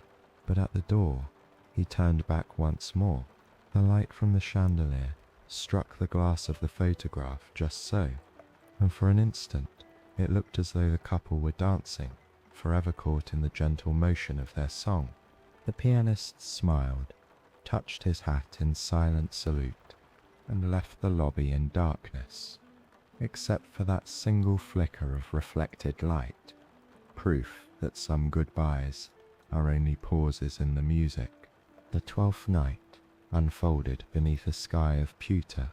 The rain had lessened to a whisper, more mist than storm, and the city glowed with that peculiar gentleness Paris wears when it's tired but unwilling to sleep. Inside the Hotel St. Clair, the air smelled faintly of tobacco, champagne, and old wood polish. It was a night meant for memory more than celebration, yet the lobby was alive with preparations for both. A private dinner was underway in the Grand Salon, a gathering of veterans and officers, dignified men in pressed uniforms, their medals catching the candlelight. The concierge had arranged it days ago, a reunion of soldiers from regiments disbanded long ago. The pianist had been asked to provide the evening's soundtrack, something dignified, something to remind us who we were, the invitation had said. He arrived early, carrying his small case as usual, though tonight it felt heavier than it should have. The photograph of the Delairs, now framed anew, rested safely inside. He placed it on the piano once more before sitting down. The light caught its surface, and the familiar faces seemed to approve of his presence. When the clock struck 7, he began to play a march, slow, stately, with softened edges. The music echoed through the salon, weaving among the low hum of conversation.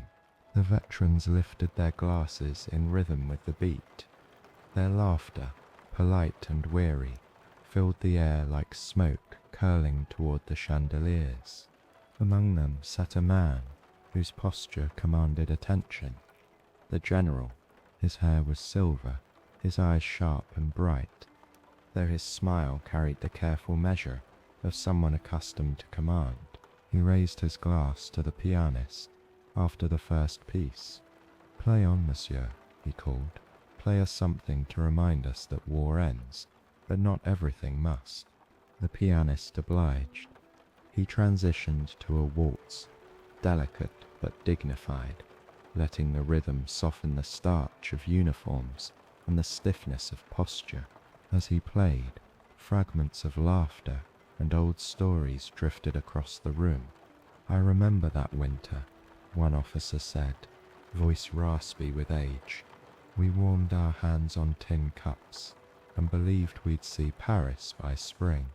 "Spring came," another replied. "We just weren't the same men by then." The general chuckled, though his eyes stayed distant. "Paris remembers us, whether we returned or not," he murmured. The pianist shifted to a melody that felt like twilight on the Seine, half melancholy, half comfort. He played as though translating their silence into sound. Each chord seemed to polish the air, to make room for both pride and sorrow. When the dinner plates were cleared, the general rose, glass in hand. "To those who stayed," he said quietly, "and to those who could not." His voice filled the hall without effort. "We built this city again from music and rain. May it never forget the sound of either." The men raised their glasses. The clinking of crystal rang like small bells. The pianist continued playing beneath their toast, folding their words into his harmonies. Afterward, the general approached the piano. Up close, he looked older than distance allowed, though his eyes remained alert. "You play with restraint," he said. "That's rare." "Restraint," the pianist replied, "is what remains when the words are too heavy." The general smiled faintly. True enough. He placed a small photograph on the piano, face down. "Perhaps this belongs here more than in my pocket." When he left, the pianist turned the photograph over. It showed a group of soldiers, younger versions of the men who now dined in the salon. At the center was the same general, bareheaded, smiling, his arm around another man whose face was partly obscured by shadow. On the back, a single line was written in familiar handwriting, "For those who kept their music through the noise." The pianist stared at it, feeling the faint tremor of connection threading through time again. That handwriting. It had appeared everywhere these past weeks. The unseen author had become both muse and ghost. Perhaps she had once written letters to each of these men. To the lost, to the waiting, to anyone who needed to remember tenderness in the midst of ruin. He played on. Quietly, the general rejoined his companions, laughter rising again, though softer now, humbled by nostalgia. The pianist allowed the melody to drift, slow and low, like embers cooling in a hearth. Hours passed in gentle conversation and clinking glasses. When the waiters cleared the final plates, only half the candles remained lit. The general approached once more, cane tapping against the marble. "You've given us peace tonight," he said. "Not the loud kind the world celebrates, but the kind that sits in a man's chest and lets him breathe again." The pianist inclined his head. "Music asks nothing in return, General. It only waits to be heard." The old man smiled. "Still, let us toast you." He lifted his glass. "To the pianist of St. Clair, the one who reminds us we're still alive." The others followed suit, their glasses raised high. The pianist, unaccustomed to praise, bowed slightly and replied with only a chord, low, resonant, and honest. The sound filled the hall like a benediction. After they left, the room emptied into the silence of after voices. The pianist remained behind, staring at the two photographs, the Delars beneath the lamplight and the soldiers beneath the sky. Both images belonged to the same continuum of love and loss, framed differently but telling the same story. He lit a final candle, its flame small but steady, and began to play a last piece for the night. It wasn't meant for the living or the dead, but for the space between them. The space music understands best. The melody carried the rhythm of the rain, the weight of letters, the hush of unspoken goodbyes. Outside, the fog thickened again, wrapping the hotel in quiet.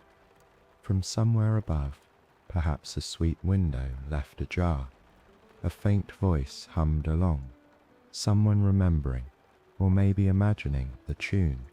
The pianist smiled. The general's toast lingered in his mind. The kind of peace that sits in a man's chest and lets him breathe again.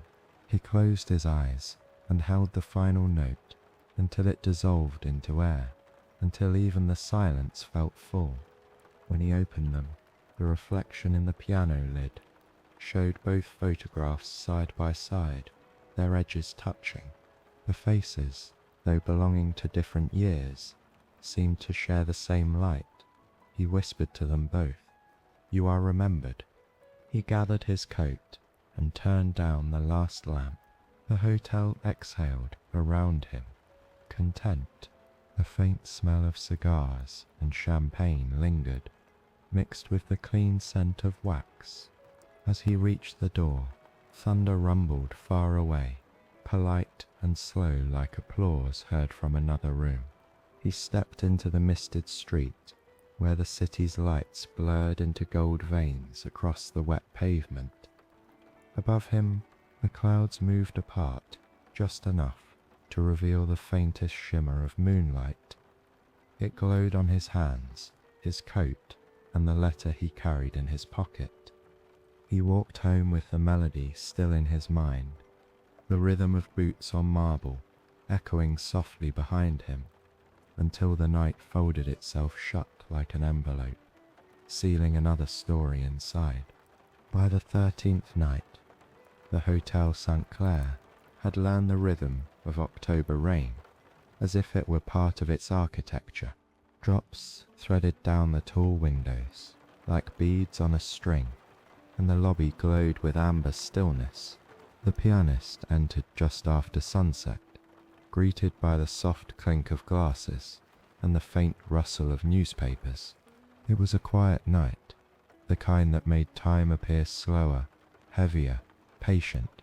He hung his coat on the stand by the door and nodded to the concierge. "No veterans tonight, only silence and rain," the man replied. "Perhaps they've said all they needed to." The pianist smiled faintly and crossed the floor. The pliant waited, as always, its black surface reflecting the chandelier like a captured star. Beside it sat the growing altar of mementos, the glove, the lighter, the letters, the 2 photographs. Each object glimmered faintly in the lamplight, as if holding its own quiet pulse. He began to play softly, a nocturne written years before the war. It was a gentle, forgiving piece, the kind meant not to dazzle, but to calm the air. His fingers moved with instinct, each note falling like rain on glass.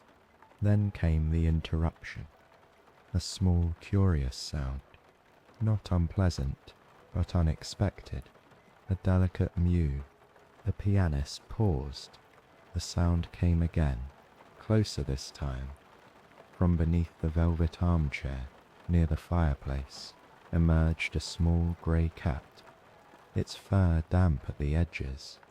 It blinked at the sudden light and shook one paw disdainfully before padding toward the piano. "Well," the pianist murmured, "I suppose every hotel needs a guest who doesn't pay." The concierge approached, towel in hand. She must have slipped in from the alley, poor thing soaked. The cat ignored them both and leapt gracefully onto the piano bench beside the pianist. It sniffed the sheet music, then curled itself into a perfect circle, tail twitching like a metronome. "I see," he said with amusement. "You've chosen your seat." He resumed playing, softer now, so as not to startle her. The cat's ears flicked in rhythm. Her breathing matched the pace of the melody. When he shifted to a higher register, she raised her head, as if curious about the sound's source. The guests a few tonight noticed and smiled. Even the porter, polishing silver near the staircase, stopped to watch. The sight of the pianist and his feline companion added warmth to the room that no fire could match. After a few measures, the cat extended one paw and gently tapped a key. The note rang bright and clear, perfectly in tune. The pianist laughed quietly. "A duet, then." He adjusted his phrasing, leaving small pauses between chords, waiting for her accidental contributions. Twice, she pressed the keys with her paw, producing tones that somehow fit the melody. The guests applauded softly. The concierge whispered, "She's better than some we've hired." "She plays for milk, not applause," the pianist replied. When the piece ended, the cat yawned, unimpressed, and began washing her paw. The pianist smiled and turned to the next song, one of his quieter compositions. He played as the cat settled back into her curl, purring softly. The vibration was faint but constant, like a hidden bass line beneath the melody. He found the sound comforting. After weeks of ghosts and coincidences, of letters and reflections, this small ordinary creature felt like proof of something simpler, life continuing without meaning to, grace without purpose. Between songs he whispered to her, "You've chosen well, little one. These walls hold their secrets, but they feed kindly." The rain thickened again outside. The lobby lights reflected in the puddles beyond the door, making the street shimmer like liquid gold. A woman entered, shaking her umbrella, but stopped at the sight of the cat on the piano. "Ah," she said, smiling, "a mascot." "An uninvited one," the pianist replied. She approached, Kneeling beside the bench, the cat sniffed her fingers, then allowed itself to be stroked. "She looks like my Amelie," the woman murmured. "I lost her last winter."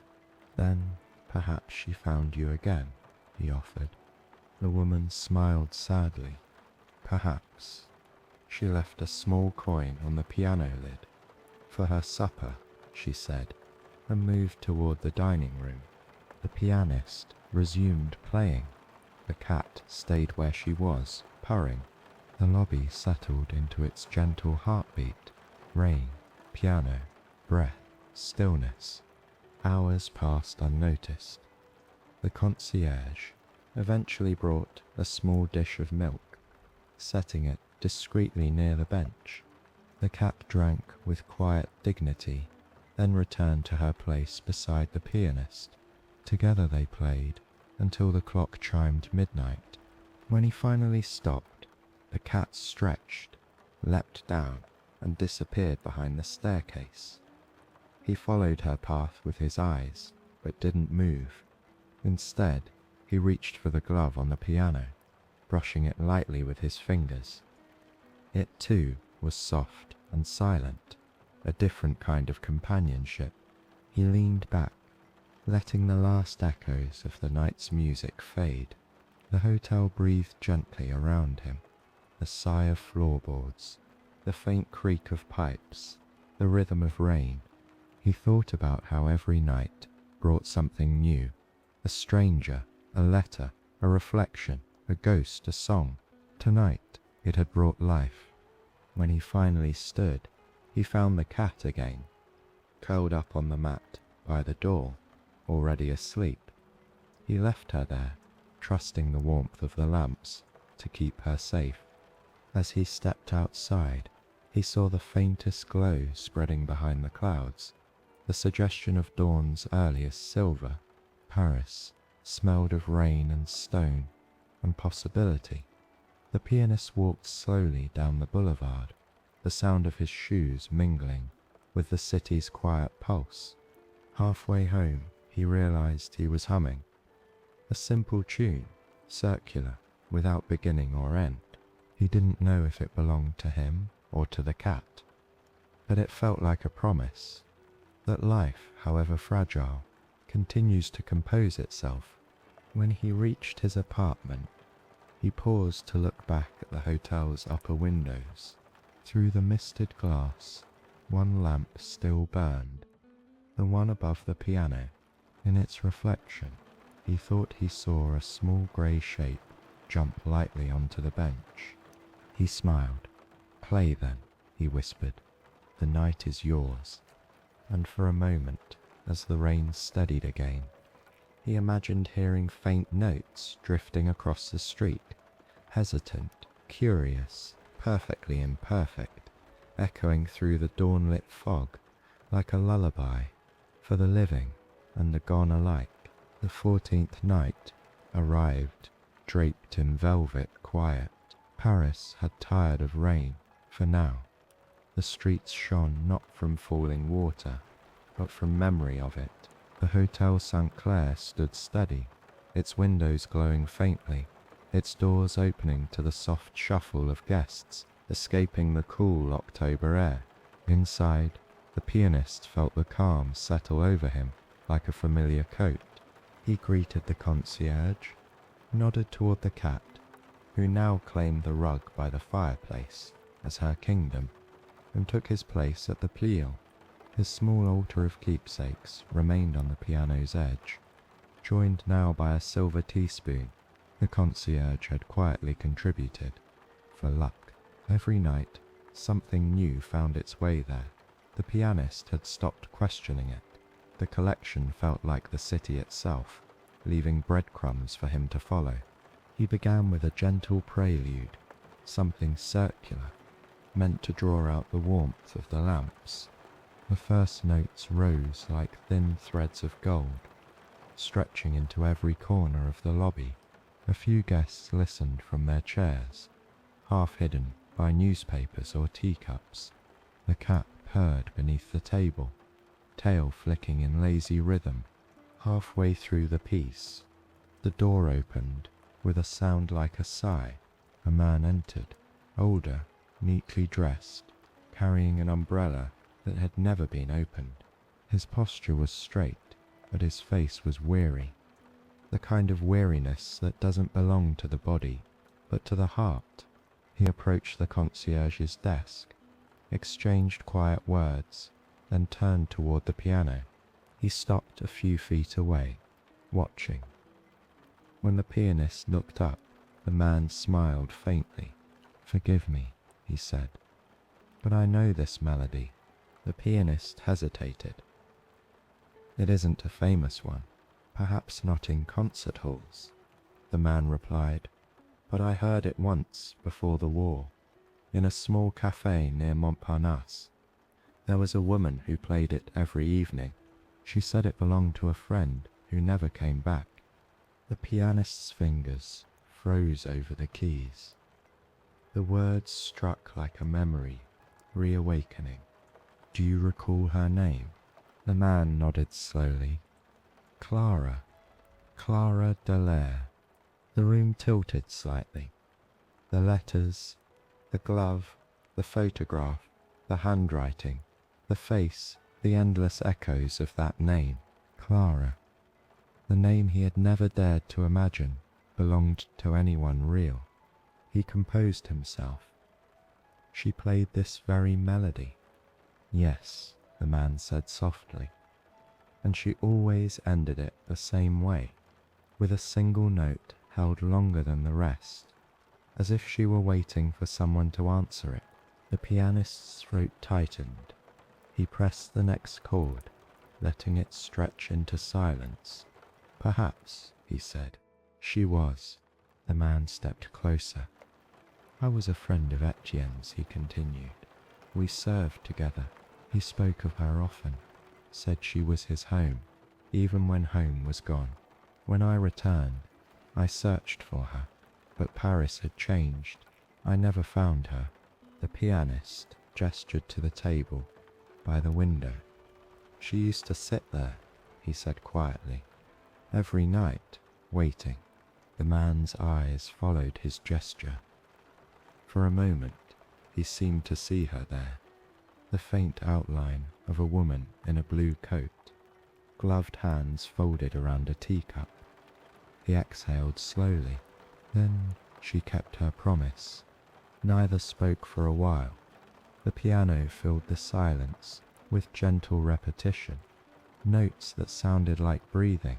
When the song ended, the man placed a small envelope on the piano. "I found this among Etienne's belongings after the armistice," he said. "It's addressed to her. I think it belongs here now." The pianist took it carefully. The paper was worn, but the handwriting was clear. "To my Clara, should I never return." He felt the room tighten around him. The air, the light, the sound. He set the envelope beside the others, his collection of ghosts. "Thank you," he whispered. The man nodded. "She gave the world her music. It's only fair someone plays it still." He bowed slightly and left the hotel, his steps fading into the hush of the street. The pianist stared at the envelope for a long time. The letters had multiplied, the stories overlapped. He was no longer sure where one life ended and another began. Perhaps, he thought, that was the nature of music. It blurred the boundaries between what had been and what remained. He opened the letter carefully. Inside, a few lines written in steady, patient script. "If you hear my song, it means the world is at peace again. Keep it alive, and if she still plays, tell her I listened through every silence." His vision blurred. He folded the paper and placed it gently beneath the photograph of Etienne and Clara. For the first time, their story felt complete. He began to play again, slower than before. The melody carried a tenderness that wasn't sadness, but something gentler. Acceptance, perhaps. The cat climbed onto the bench. curling against his side. The guests seemed to fade into the background. Even the lamps dimmed, as if to give the moment its proper quiet. When the song reached its end, he did what the stranger had described. He held the final note longer than he ever had before. It lingered in the air, trembling softly, refusing to die. And in that vibration, faint but undeniable, another sound joined it, one that wasn't entirely from the piano, a woman's voice, distant and familiar, humming the same refrain. He froze, listening. It wasn't imagination.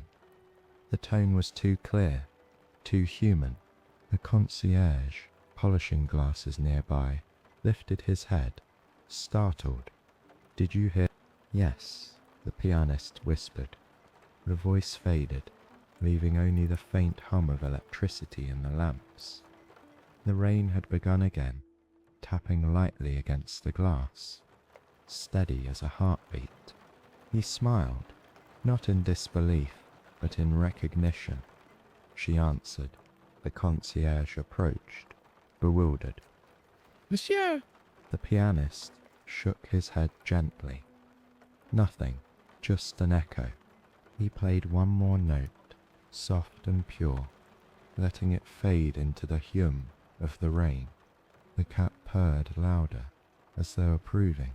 When the clock struck midnight, he stood and looked once more toward the window. The reflection of the room shimmered faintly, and for a heartbeat, he thought he saw her there. Clara seated by the table, looking up at him, smiling through the glass. He didn't move. He didn't speak. He simply bowed his head, as if returning a greeting across time.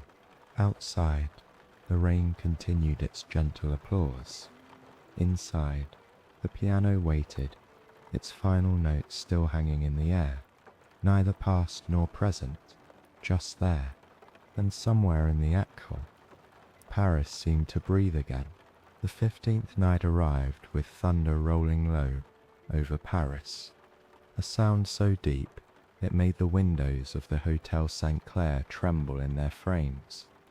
Lightning flared behind the clouds, illuminating the rooftops like silver ink spilled across the sky. Inside, every lamp had been lit, casting the lobby in golden defiance against the storm's dark temperament. The pianist arrived late, his hat soaked, his coat glistening with rain. He closed his umbrella by the door and exchanged a knowing glance with the concierge. "A night for brave guests," he said, "or lonely ones." The concierge replied, handing him a towel. The pianist smiled faintly. "Then I shall play for both." He crossed to the piano, the sound of rain swelling against the windows like applause before a concert. The cat was already there, curled upon the bench as though she had been waiting. He lifted her gently and set her atop the instrument, where she settled again with dignified approval. He began with a strong chord, low and resonant. The room responded in vibration. Each thunderclap outside seemed to accompany him, the lightning strobing in time with the rhythm of his fingers. It was not a storm he played against, it was one he joined. The guests were few tonight, mostly travellers stranded by weather. They gathered near the fire, drawn to the warmth and the sound. Each flash of light from the street revealed their faces. A man reading by the hearth, a pair of newlyweds whispering under shared blankets, a weary clerk tracing the rim of his glass. The pianist played for them all, his music a shelter of notes woven between the rain's relentless percussion. As the night deepened, the storm grew louder. The chandeliers swayed gently, their crystals tinkling faintly, like wind chimes over the sea. A few candles extinguished under the draught. The pianist continued, his expression calm, his movements deliberate. The music had shifted into minor keys now, fuller, darker, carrying the depth of confession. Then the lightning struck close enough to turn the lobby white for a heartbeat. The thunder followed instantly, a crack that seemed to shake the air apart. The lights flickered once, twice, then went out entirely. Gasps rippled through the room. The storm had claimed the electricity. Only the piano remained audible, its sound hovering in the dark like a memory refusing to leave. The pianist didn't stop. His hands continued to move, guided now by instinct rather than sight. The melody softened, changed character. It became quieter, almost reverent. "Stay calm," the concierge called gently. "Monsieur is still playing." Someone lit a match, then another. Candlelight bloomed across the tables, small halos of safety. The pianist's silhouette bent over the keys, his face half illuminated by a single candle placed on the piano's edge. The wax dripped slowly, pooling in gleaming tears. He found a new rhythm, one that matched the flicker of the flame. The storm outside roared, but within, the notes wove peace through the chaos. The cat purred faintly atop the instrument, eyes half closed, unbothered by the noise. Then, amid the wind's howl, the revolving door creaked open. A figure entered, tall, cloaked, face shadowed. For a moment, the guests tensed. The concierge started forward, but the pianist lifted a hand, still playing. "It's all right," he said softly. The figure stepped into the light. It was a woman, soaked through, her hair plastered to her cheeks. She carried no umbrella, no bag, only a small parcel wrapped in paper. She looked around the lobby, dazed, then toward the piano. Their eyes met. He faltered, just for a second. Her face pale, familiar, impossible. She looked like Clara, not young Clara, but older, real, alive in a way memory could never imitate. She approached slowly, shoes squeaking on the marble. "I'm sorry," she said breathlessly. "I didn't mean to interrupt." "You haven't," he replied, his voice unsteady. "You've arrived precisely with the rhythm." The guests watched in silence. The storm, the candles, the piano, it all blurred into one vision. The woman placed the small parcel on the piano. "I was told to deliver this," she said, "from a friend who once stayed here. He said the music would understand." He reached for it, but didn't open it. "Who was your friend?"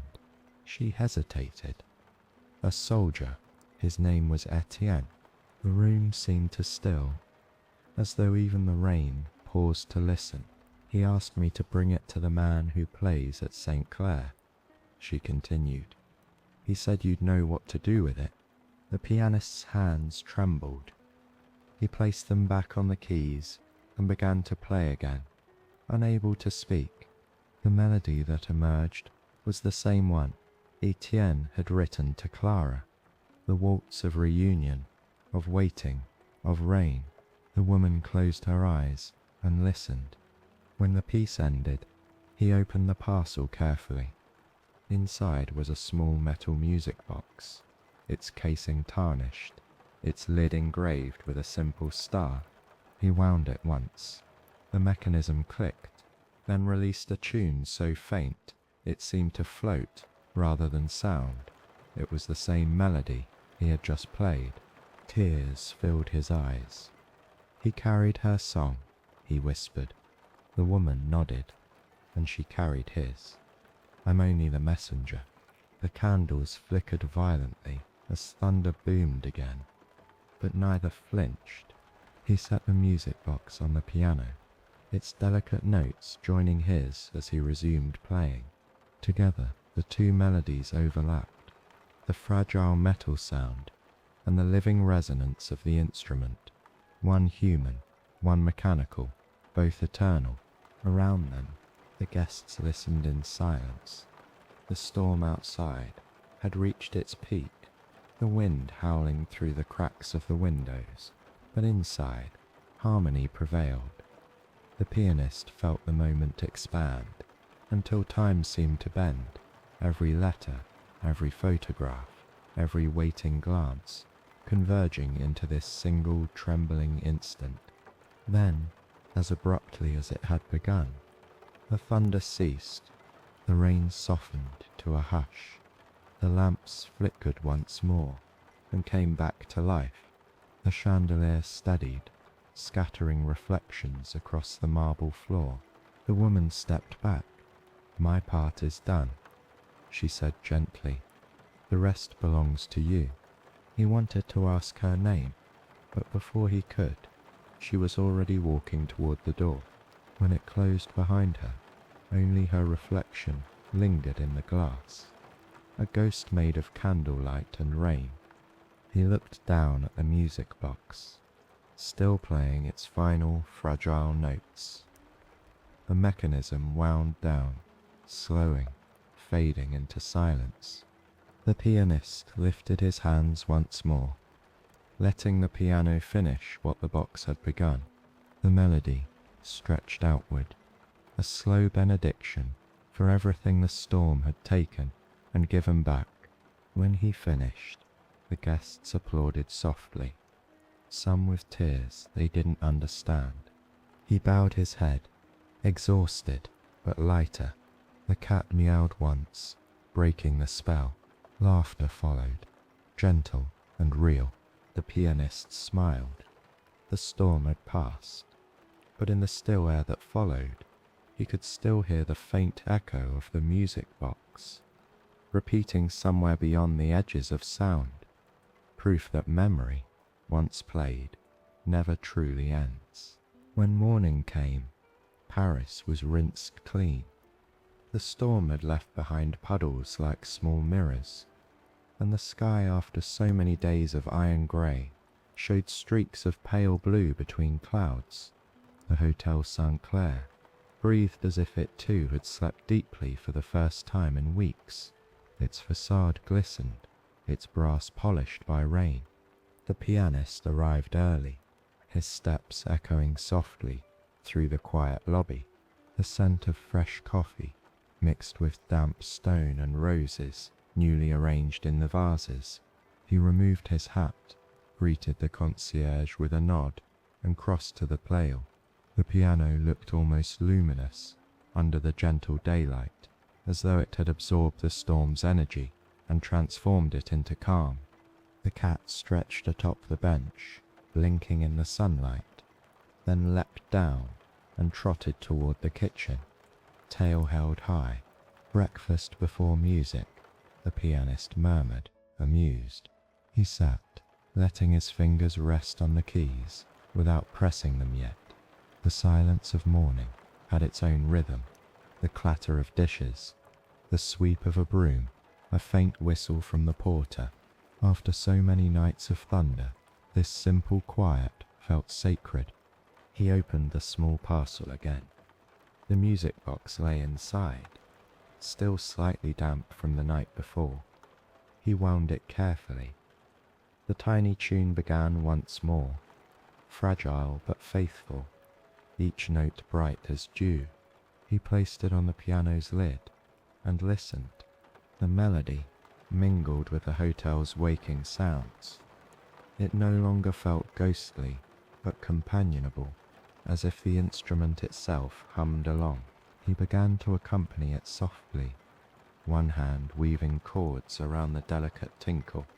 It was a duet between worlds, the mechanical and the living, the past and the present.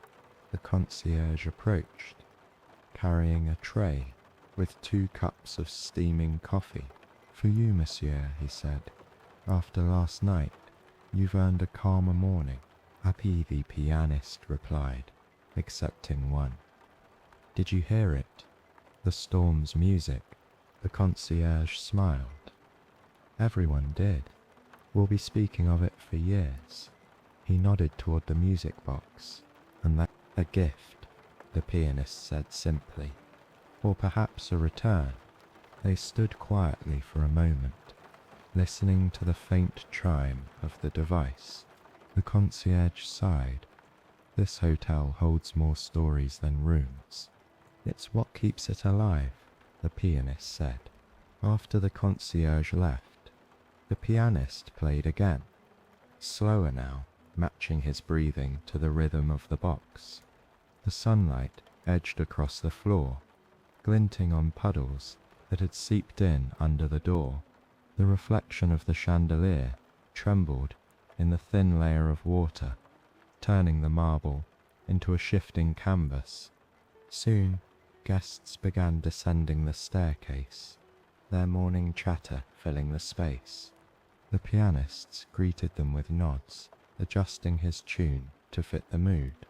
Light, warm, the sound of comfort returning. The newlyweds from the storm approached, their laughter shy but unbroken.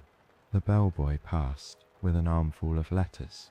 The world, it seemed, had forgiven the night. As he played, he noticed the older gentleman from the veterans' dinner entering, cane tapping rhythmically. "Good morning, monsieur," the pianist greeted. "Morning," the man said, smiling. "I thought I'd see if the music survived the thunder." "It always does," the pianist replied. The man placed a folded newspaper on the table beside the piano. "You're mentioned here," he said. They wrote about the storm. The pianist who played through darkness. The pianist laughed softly. The storm deserved an audience. The veteran nodded. "Perhaps. But I think the city needed proof that courage can sound like calm." He took a seat near the window, sipping his coffee in silence, while the pianist continued. The music shifted again, part lullaby, part recollection. The cat returned and resumed her place, curling near the pedals. The piano's surface reflected daylight now, instead of candlelight, and in that reflection, the pianist saw the objects arranged neatly. The glove, the lighter, the photographs, the letters, and the music box. Each seemed changed, softened by peace. He thought of Clara and Etienne, of all the waiting that had filled their lives, of the music that had kept them from vanishing entirely. He thought of how each storm leaves something behind, not destruction, but clarity.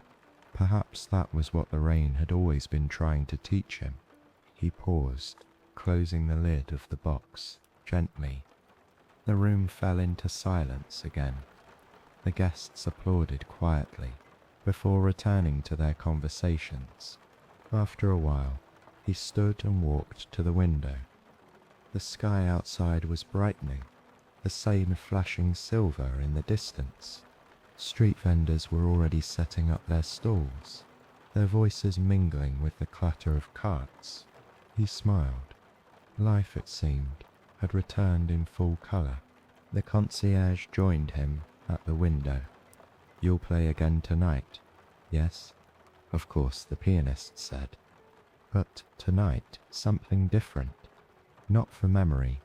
This time, for beginning." The concierge tilted his head. "A new composition?" "A new chapter," the pianist replied. He spent the rest of the morning in quiet preparation, testing phrases, adjusting tempo, searching for a melody that belonged to this renewed light. Each chord felt fresher, freer, as if written by someone younger. The cat watched lazily, tail flicking in approval. At midday, he took a short walk outside. The air was crisp, washed clean of dust. He passed the bookshop on the corner, the florist with her buckets of carnations, the cafe where lovers leaned toward each other across small tables.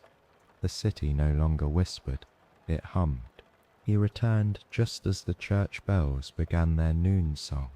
The lobby was filled with gentle movement, guests checking out, maids changing linens. the porter humming. He sat again at the piano and began to play what he'd written during his walk, a melody that rose like sunlight through clouds. It wasn't about rain or ghosts or letters this time. It was about survival. The small, steadfast beauty of continuing.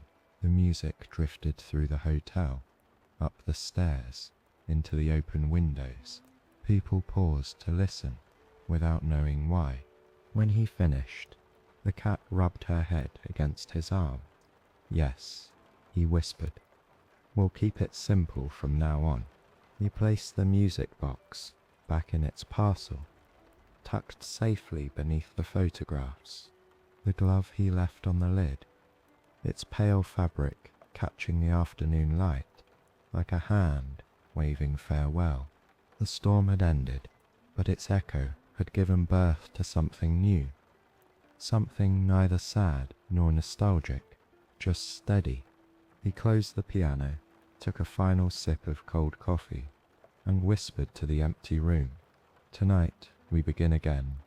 Outside, the wind stirred faintly, carrying with it the smell of rain and lilac, and as he stepped into the sunlight, the last drop of water fell from the awning above and landed near his shoe, soft, harmless, perfectly timed, like a period at the end of a long sentence. The 17th night came with no rain at all, only a quiet mist curling along the rooftops and the smell of leaves beginning to decay in the gutters. The Hotel St. Clair seemed to breathe differently under this kind of sky. Its windows glowed with a tired tenderness, as though even the lamps knew autumn was nearing its close. The pianist arrived a little before dusk. He had left his coat unbuttoned, his scarf loosely tied. For the first time in many weeks, he carried nothing, not a letter, not a new relic, only the calm of someone who had finished mourning without realizing it. The cat followed him through the door, slipping between his legs like a grey wisp of smoke. "Bonsoir, monsieur," the concierge greeted. "A clear night at last. Paris doesn't know what to do without its rain," the pianist replied with a smile. "Perhaps I'll give it something else to listen to." He took his seat at the plial. The piano's surface gleamed under the chandeliers. The glove still rested where he had left it, its edges now faintly yellowed. Beside it sat the photographs, the lighter, the letters, and the small music box. The collection had become less an altar and more a constellation, each object its own star, its own completed story. He opened the lid and let his fingers hover above the keys. The air was cool enough to make his breath visible. The silence before playing always felt holy to him, as though time itself held its breath. He began with something simple, a melody he didn't recognize. It emerged unplanned, light as dust motes, hesitant like a thought forming aloud. The rhythm felt circular, as if it had been waiting behind all the other songs, biding its time. The concierge, hearing the unfamiliar tune, leaned over the counter. "What is that one, monsieur?" The pianist shook his head. "I don't know yet." The music grew in confidence, flowing between major and minor, like the flicker between sunlight and shadow. It wasn't sentimental, not quite happy either. It felt like breath itself, the sound of someone finally speaking after years of silence. Guests began to gather. A pair of women in evening dresses paused near the staircase. The young man in a trench coat set down his suitcase and listened. Even the staff slowed their movements, drawn by curiosity. The cat jumped onto the bench and watched him play, ears tilted forward. The melody deepened. His left hand carried it downward, grounding it in rich, warm chords. while the right traced delicate shapes above memories, without sorrow, only recognition. He realized he was smiling, something that hadn't happened mid-performance in a long time. When he reached the bridge, he found himself humming under his breath. The sound blended with the piano, in perfect pitch, as though his voice had been part of the song all along. It felt less like invention and more like remembrance. He closed his eyes, letting the music lead. Images flickered behind his eyelids. Clara by the window, Etienne beneath the lamplight, the veteran's trembling hands, the couple reconciling over wine, the cat pressing a paw to a key. Every night, every echo, every life he had witnessed wove together into one seamless thread, and in that thread was this melody, wordless and whole. The song swelled, filling the lobby until it seemed to blur the border between piano and air. The guests stood still, as though moving might break the spell. The chandelier lights reflected in their eyes, like tiny suns. At the final refrain, the pianist leaned forward and whispered, almost without meaning to, "This one is for all of you." He let the last note linger. It hung in the room for several seconds, before fading into the sound of breathing and heartbeat. No one clapped at first.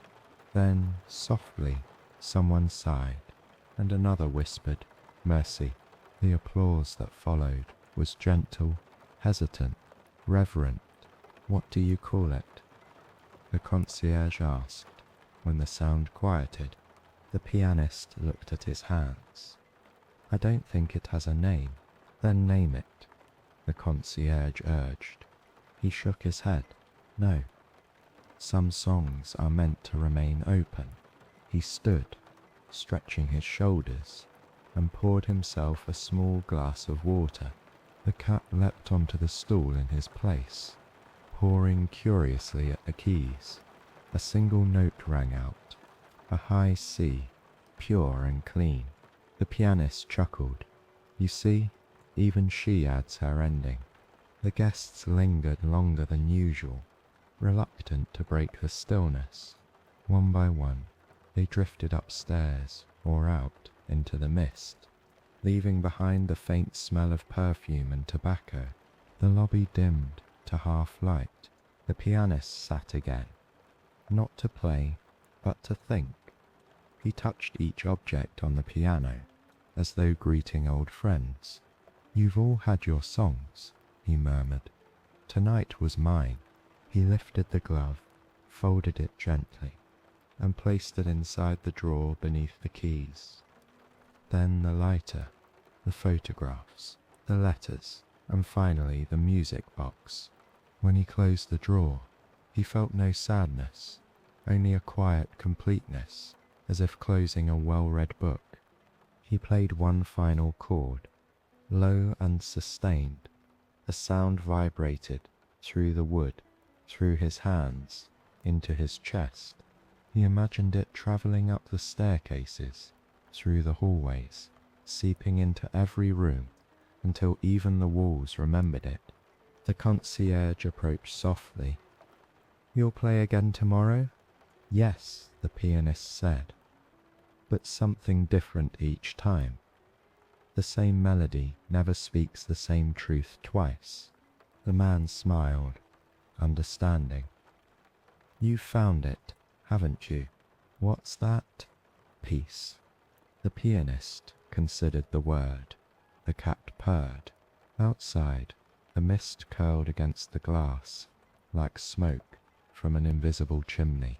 "Yes," he said finally, "something close to it." He rose, turned off the nearest lamp, and stood for a moment, watching the faint reflection of the piano in the dark window. In that reflection, the lobby appeared infinite, rows of chandeliers stretching away like constellations. The silence was so complete, it almost hummed. He whispered into it, "Play on, Paris." Then he stepped out, into the night. The air was cool, carrying the faint scent of chestnuts roasting from a nearby cart. The city's lamps glowed gold through the mist. He walked slowly, hands in his pockets, the nameless song replaying in his mind. It was not haunting him, it was accompanying him. At the corner, he paused to listen. Somewhere in the distance, another piano answered, perhaps from a bar, perhaps from a dream. The melodies overlapped for a moment, then drifted apart like threads unspooling into dawn. He smiled, turned his collar against the chill, and kept walking. The cat unseen slipped after him into the fog. The 18th night brought with it a crisp wind from the north, and a scattering of early leaves along the boulevard. Paris had begun to trade its rain for cold, but the Hotel St. Clair remained a pocket of warmth amid the season's slow retreat. The pianist arrived just before dusk, his scarf snug around his neck, his fingers already aching for the comfort of the keys. Inside, the lobby glowed with soft amber light. The fire had been lit early, crackling in polite rhythm. The cat slept near the hearth, curled into a perfect spiral of grey fur. The pianist nodded to the concierge, who looked up from polishing a silver bell. "Bonsoir, monsieur. Quiet again tonight?" "Quiet suits me," the pianist replied, setting his coat aside. "It listens better than crowds." He sat at the piano, let his hands rest briefly above the keys, then began to play one of his older melodies, slow, tender, built from the simple repetition of two chords. It filled the air like the scent of bread baking. The first guests of the evening drifted in, a pair of women speaking Italian, a businessman from Lyon reading telegrams, a maid setting fresh flowers on the tables. Life resumed its small, precise movements. Then the revolving door turned once more, and a woman entered, tall, graceful, dressed in the tailored fashion of New York rather than Paris. Her coat was black wool, her hat tipped at an angle that suggested intention rather than vanity. She carried herself with that particular self-possession foreigners often brought to the city, half admiration, half defense. She paused near the doorway, removed her gloves slowly, and looked around the lobby, as if measuring it against a memory. Her eyes fell upon the pianist. He felt her gaze before he saw it, like a subtle change in temperature. She approached the piano. "Excuse me," she said softly, her French careful, colored by an American rhythm. "Are you the one who played through the storm last week?" The pianist looked up, surprised. "Word travels far." "So do I," she replied with a faint smile. "I arrived this morning. My editor told me to visit you, said there was a man here who could make silence sound like a story." He gestured toward an empty chair nearby. "Then I hope you don't mind a story without a headline." She sat, crossing one leg over the other. "I'm writing about Europe, music, memory, how it all survives what people do to it." She paused, eyes glinting. "You're part of that, whether you know it or not." The pianist chuckled softly. "I play for ghosts, not newspapers. That's exactly why people should hear about you," she said. "Would you let me ask a few questions?" He hesitated. "Only if you'll let me answer in music when words fail." She grinned. "Deal." He began to play again, something new, half improvised. The melody shimmered with fragments of other songs, woven together like threads of conversation. As he played, she opened a small notebook and began to write. He noticed how her pen moved in rhythm with his playing, as if the two were collaborating unconsciously. After a few minutes, she asked, "Why do you keep those objects on your piano?"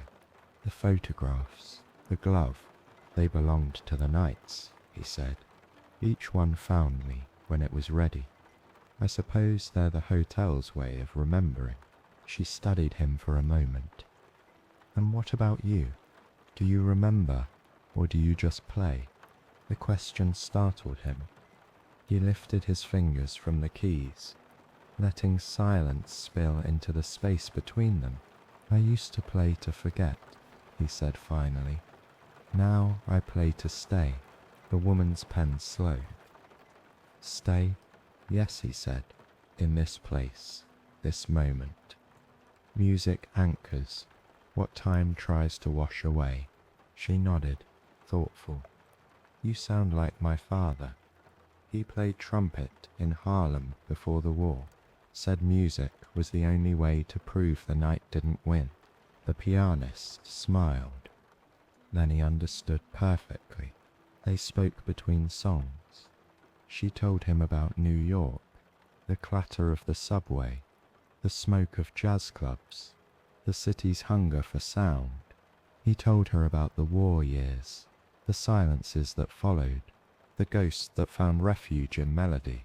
The conversation drifted easily, as if they had known each other in another life, another bar, another chord. After some time, she asked, "Do you ever play for yourself?" He looked at the keys. "I think I stopped knowing where the music ends and I begin." She wrote that down, murmuring the words aloud. "Where the music ends and I begin." Then she closed the notebook and stood. "That's the story, right there." The pianist laughed softly. "If you publish that, they'll think I'm a philosopher." "Let them," she said. "Paris loves philosophers almost as much as it loves dreamers." She reached into her coat and produced a small vinyl record, its sleeve worn but intact. "A gift. My father's last recording before he left for Europe. I thought it might sound better here." He accepted it reverently. "Then I'll play it when the night is quiet enough to listen. Promise?" "Promise." She smiled, adjusted her hat, and turned toward the door. "Then my work here is done. Will you return?" he asked. She paused. Writers always return to their best sentences. And with that, she was gone, leaving the faintest scent of tobacco and lilac in her wake.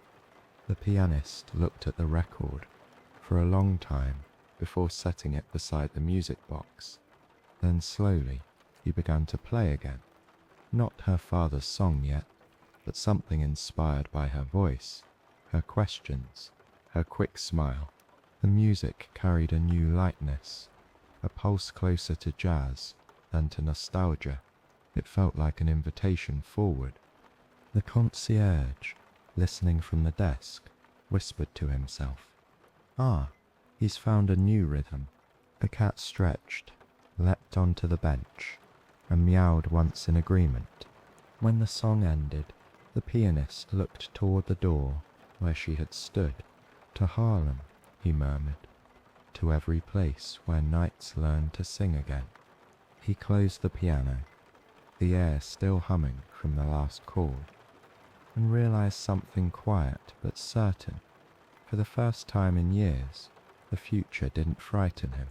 The 19th night carried a hush that felt deliberate, as if the city itself had paused to listen. A thin fog rolled along the Seine, wrapping the lamps in halos of light. The Hotel St. Clair stood serene, its brass fixtures gleaming from recent polishing, its windows still reflecting the day's last gold. Inside, warmth pooled beneath the chandeliers, the kind of warmth earned rather than given. The pianist arrived just after 7, a small parcel tucked under his arm, the vinyl the American journalist had left him.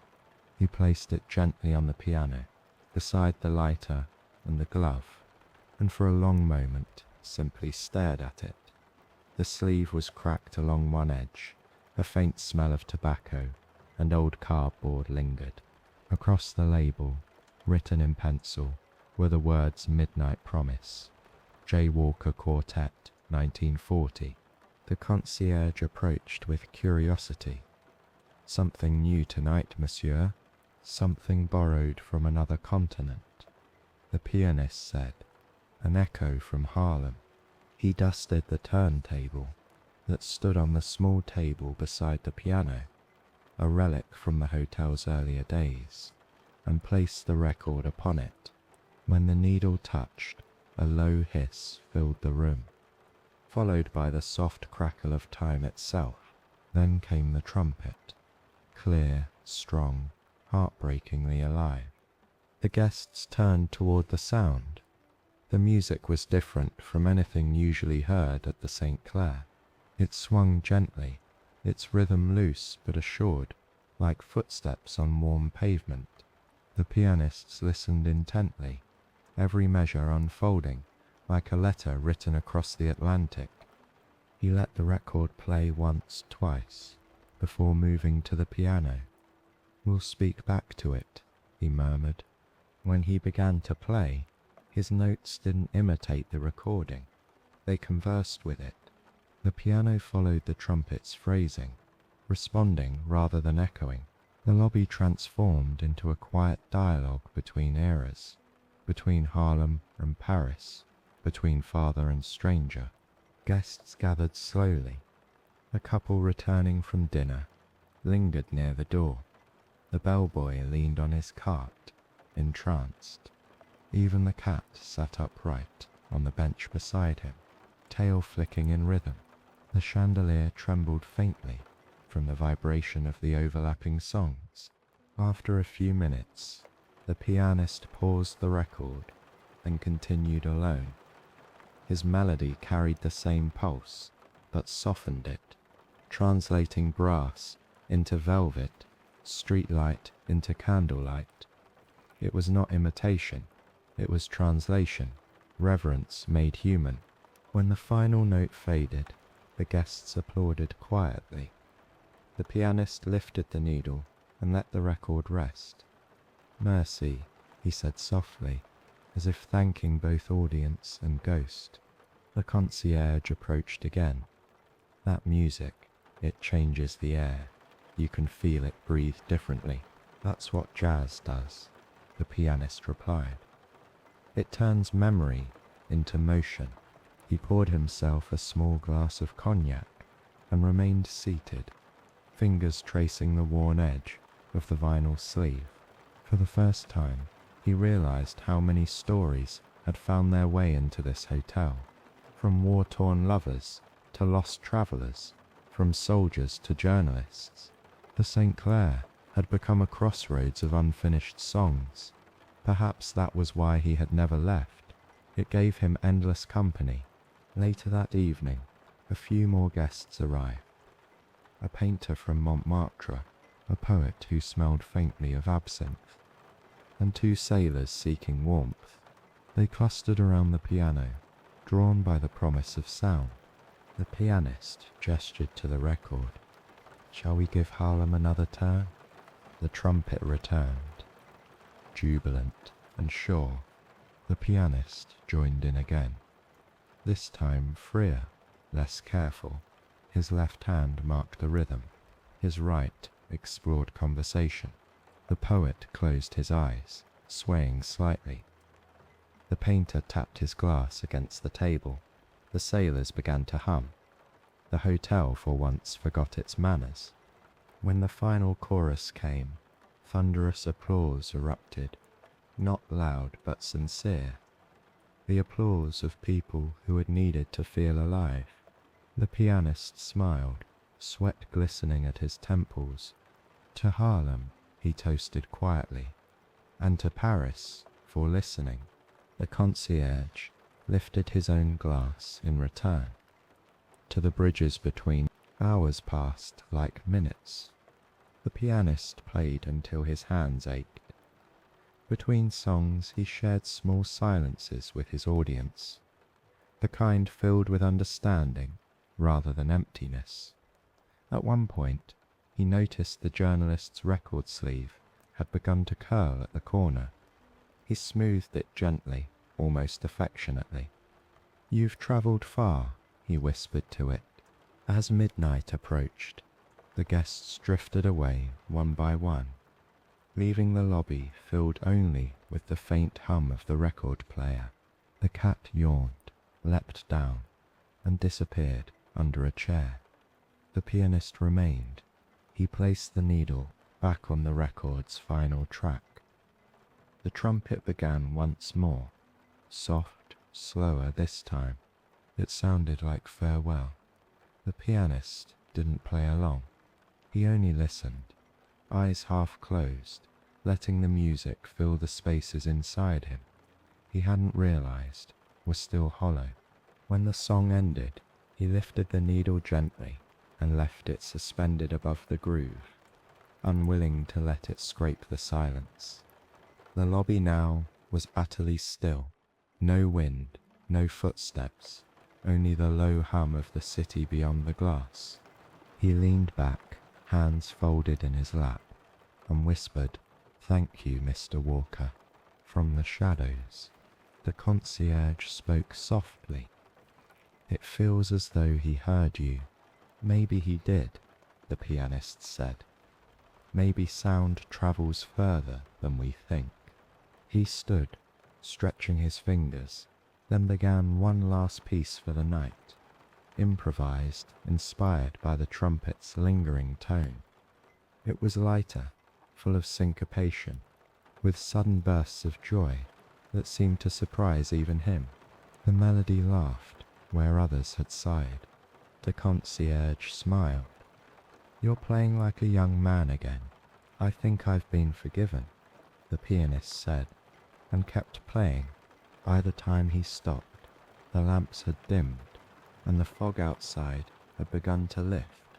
The record rested quietly beside the glove and letters, its label glinting faintly in the low light. He closed the piano lid, leaving the reflection of the chandelier trembling across the black surface. "Tomorrow," he said softly, "we'll find another song to answer." He took his coat and stepped outside. The air smelled of wet stone and cigarette smoke. A saxophone played somewhere down the street, distant but clear. He smiled, recognizing the key, B flat, the same as the record's opening note. The night, it seemed, was answering already. The 20th night arrived under a sky the color of pewter. Paris had settled into its late autumn hush, that soft silence between rain and frost, when every footstep sounds like paper turning. The Hotel St. Clair glowed like a lantern against the chill, its golden windows drawing travellers in from the fog. The pianist entered quietly, coat collar raised, the street still clinging to him in beads of mist. He placed his hat on the stand and exchanged a few words with the concierge, who smiled knowingly. "Busy day?" "Too many notes in my head," the pianist replied. "Tonight I'll try to arrange them into something decent." He crossed to the piano, where his small collection of mementos waited.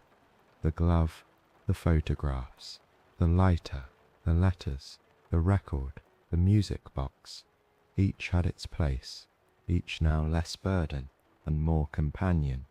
The cat was already there, purring on the bench, tail curled neatly around her paws. Before he could sit, the concierge approached again, holding a small envelope. "This arrived for you, monsieur, hand-delivered by a boy from Montmartre." The pianist frowned. "Who would send me a letter?" "There's no name," the concierge said, "only this." He handed it over. The envelope was pale blue, sealed with red wax, stamped in the shape of a treble clef.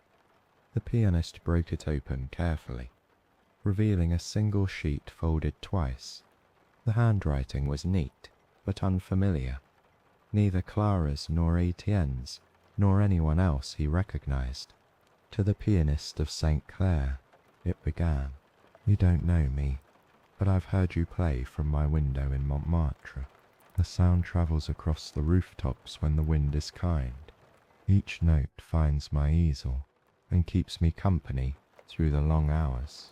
You may not realize it, but your music paints better than I do. If you ever tire of playing to ghosts, come see what your melodies look like when turned into color. There was no signature, only a small sketch at the bottom. 2 hands at a piano, drawn in charcoal with remarkable grace. He read it twice, then a third time. The idea of his sound crossing the city, reaching someone unseen, made something stir quietly within him. For years he had been the listener to other lives. Perhaps at last someone was listening to his. He placed the letter beside the record, smiled faintly, and sat down.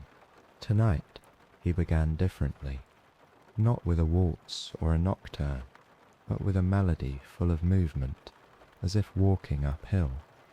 The rhythm carried the lift of footsteps, the lightness of climbing cobbled streets toward the painter's hill. It was new, yet it felt as though he had known it all along. Guests arrived gradually.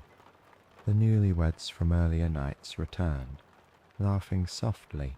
The American journalist, back from another assignment, slipped in with her notebook and nodded toward him in greeting.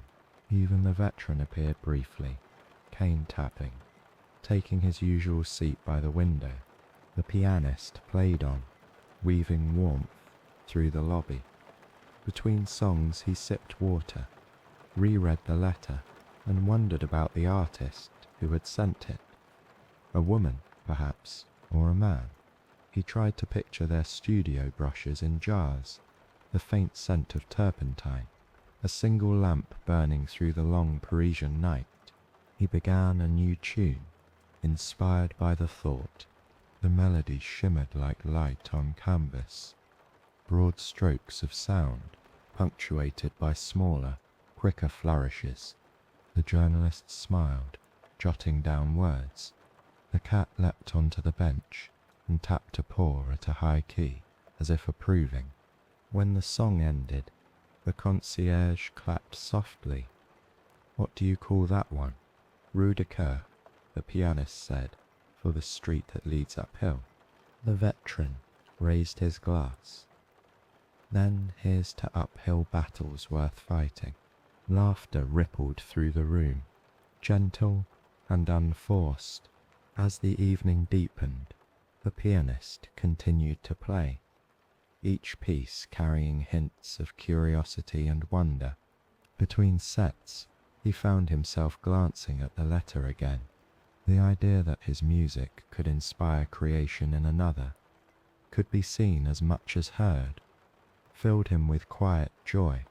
He imagined the painter at work, strokes of blue for his minor chords, gold for his crescendos, pale grey for his pauses. Perhaps somewhere in Montmartre there already existed a painting made of his nights. The thought steadied him. Near midnight, when most guests had gone, the American journalist approached.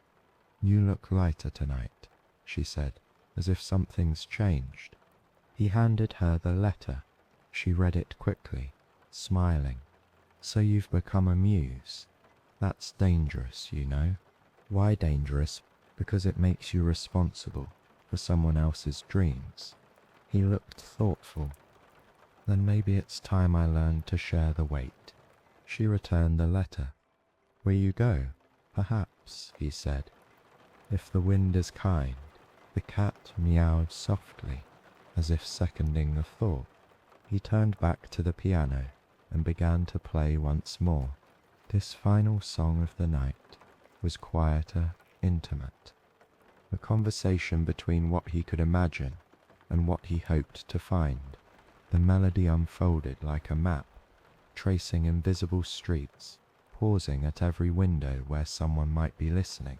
When it ended, he looked toward the glass doors.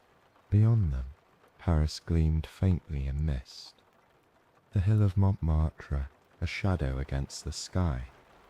For the first time in months, he felt something pull him outward instead of inward. He closed the piano gently and stood.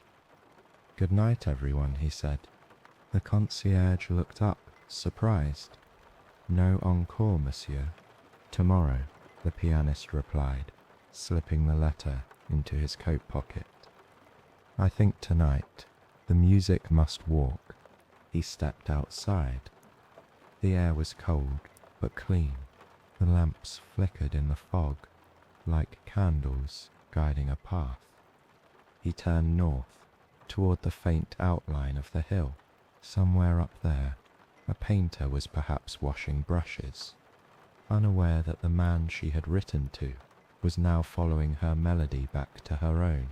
As he walked, his footsteps found a rhythm, steady and sure, like the beat of the song he had just played. Behind him, the Hotel St. Clair glowed softly, its windows full of stories still unfolding. Ahead, Montmartre waited, wrapped in the promise of colour and dawn. The cat watched from the doorway until he vanished into the mist, then curled once more on the piano bench, guarding the silence that remained. By the 21st night, the pianist's footsteps had learned the way uphill by heart. Each evening, after his set at the Hotel St. Clair, he would walk north, following the faint scent of paint and rain that seemed to linger in Montmartre's cobbled streets. Tonight, however, he went earlier, before the lamps were fully lit, before the cafes filled with laughter. Paris was painted in twilight blue. The air carried the crisp edge of November, sharp enough to make him tighten his scarf. The sounds of the city faded as he climbed, first the rumble of carriages, then the murmur of crowds, until only his own breathing accompanied him. It was not silence, but something softer, expectation in disguise. He found the address from memory, Rue de Caire, number 14. The building was narrow, its facade hidden behind ivy, already losing its leaves. A faint light glowed through an upper window. He hesitated, his hand hovering over the bell, then knocked gently instead. After a moment, footsteps approached. The door opened to reveal a woman in a paint-splattered smock, her hair tied loosely, her face touched with the calm of someone who has made peace with solitude. She looked to be in her late 30s, though her eyes carried decades. "Yes?" she asked, curious but not cautious. He removed his hat. "Forgive the intrusion. I'm the pianist from the Hotel St. Clair." Recognition flickered across her face, then surprise. "You came." "I received your letter," he said, offering a small smile. It seemed rude not to answer it in person. She stepped aside. "Then come in, monsieur." Words on paper are pale things compared to conversation. The studio smelled of turpentine and coffee. Canvases leaned against every wall, some finished, some still breathing in colour. The windows were fogged, and the floor was littered with brushes, rags, and abandoned sketches. At the centre stood a large easel, draped with a linen cloth. She poured coffee into 2 mismatched cups. "I didn't expect you to come," she admitted. "People rarely cross the river to meet their own echoes." He laughed softly. "You make it sound as if my music were haunting you." "In a way it was," she said, handing him a cup. "I work at night. The city gets too quiet up here." Then, one evening, I opened the window and heard your piano. I began painting to it. It gave the silence shape. He looked around at the canvases. "And these?"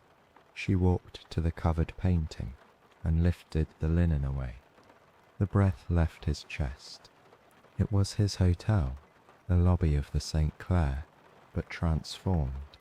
Light fell from nowhere, bathing the piano in gold. Around it, faint silhouettes of figures blurred into colour. Dancers, soldiers, lovers, and strangers.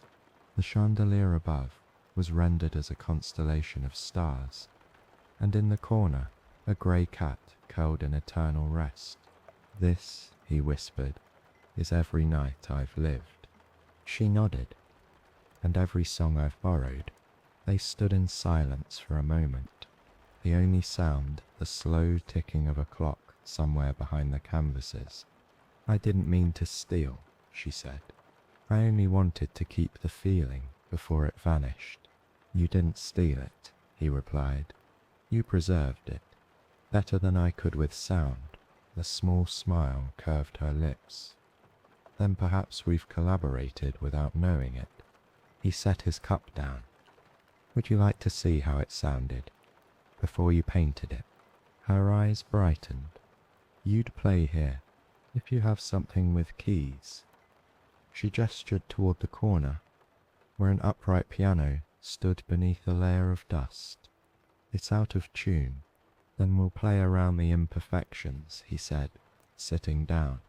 He began to play softly, letting the first notes wander, like visitors exploring new streets. The piano's flaws only deepened its character. The slightly uneven tone gave warmth to the melody. She leaned against the easel, eyes closed, listening. The music filled the room with amber and blue, like sunlight slipping through water.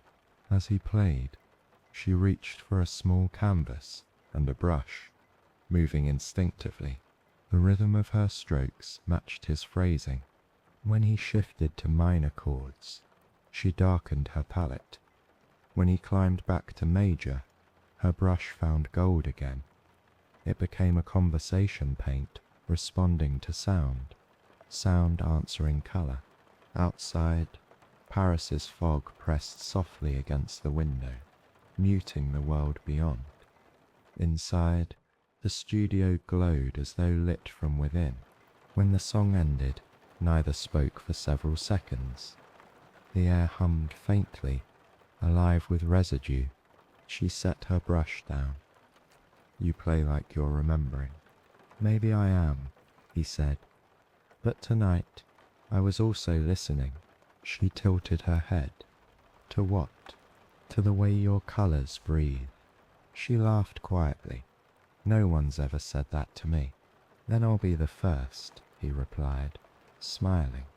They stood side by side before the new canvas.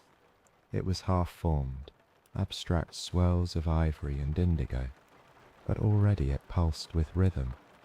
"It's not finished," she murmured. "Neither is the song," he said. "Some things shouldn't be." She turned toward him, eyes soft. "Do you always speak like that? Half poet, half ghost?" "Only in Paris," he said. They shared a quiet laugh, the kind that erases tension instead of hiding it. The cat from the hotel had followed him, slipping unnoticed through the open door. It leapt onto a stool, curling instantly into sleep. "Ah," she said, amused. "So even your muse brings her own audience." He nodded. "She approves of most things." The clock struck midnight, the sound muffled, but steady. Neither seemed eager to leave. The painter poured a final cup of coffee and handed it to him. "You'll come again." "If the wind carries your colour to my piano," he said. "That's a promise?" "A duet," he corrected. She extended her hand. "Then we'll keep time together." He took it. Her fingers were cool, stained faintly with pigment. When he finally stepped outside, the fog had thinned. From the top of Rue de Coeur, the city stretched below him, its lights blinking like low stars. He turned once, seeing her silhouette framed by the studio window. the glow of her lamp, a steady heart in the mist. They walked downhill slowly, humming the tune they'd created together.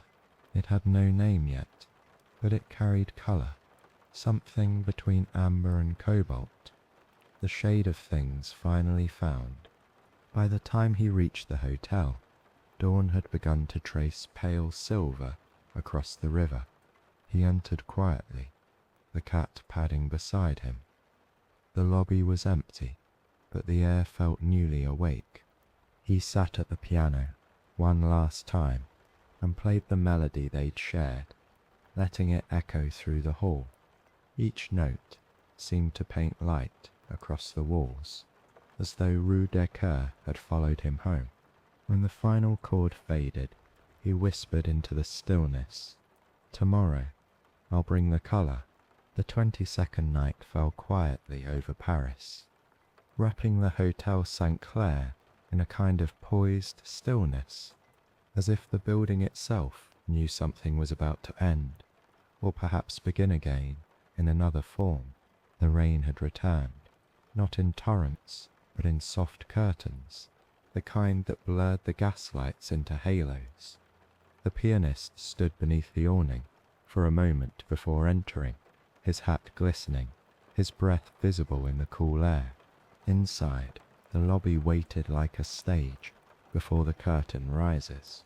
The chandeliers glowed lower than usual, their light warm and forgiving. The cat sat already on the bench, tail curling lazily as though guarding his place. The concierge looked up from his ledger and smiled. "Bonsoir, monsieur. You've been away from the quays 2 nights now. Paris has noticed." "Then we'll give her something to remember," the pianist said softly.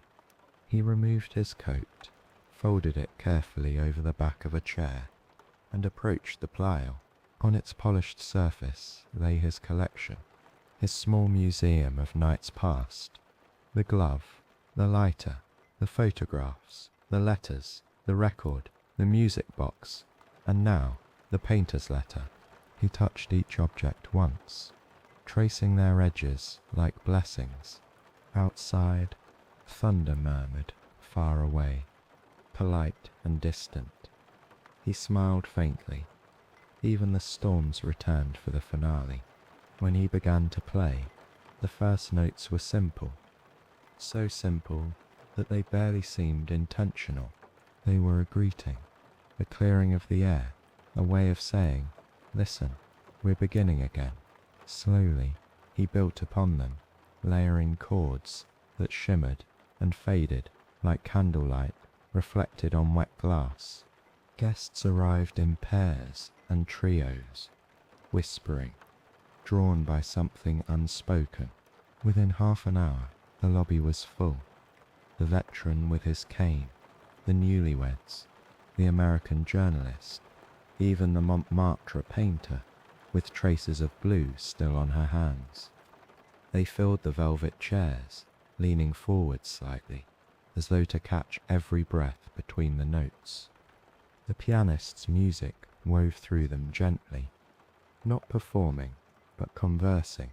The rhythm swayed like slow walking, sometimes steady, sometimes uncertain, always human. Each melody seemed to remember another.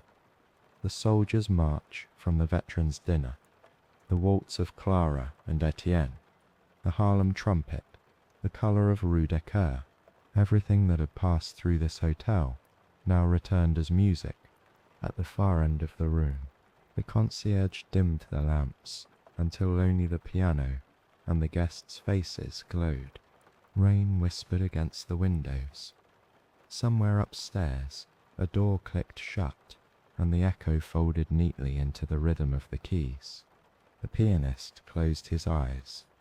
He could feel the city listening, the hum of the Seine, the footsteps on the bridges, the sigh of the wind through iron balconies. Paris itself had become his audience. He shifted seamlessly into a second piece, something brighter, born of jazz, but tempered by grace. The rhythm was freer now, his hands daring, playful. The painter smiled. Recognizing the pulse of their shared tune, the journalist wrote something on her notepad and then stopped, simply watching. The veteran tapped his cane in time. Even the cat stretched luxuriously and purred in rhythm. Then, in the middle of a phrase, a candle flickered out. The pianist glanced at it, smiled, and used the pause to speak softly into the silence. Each flame ends, but its warmth remains.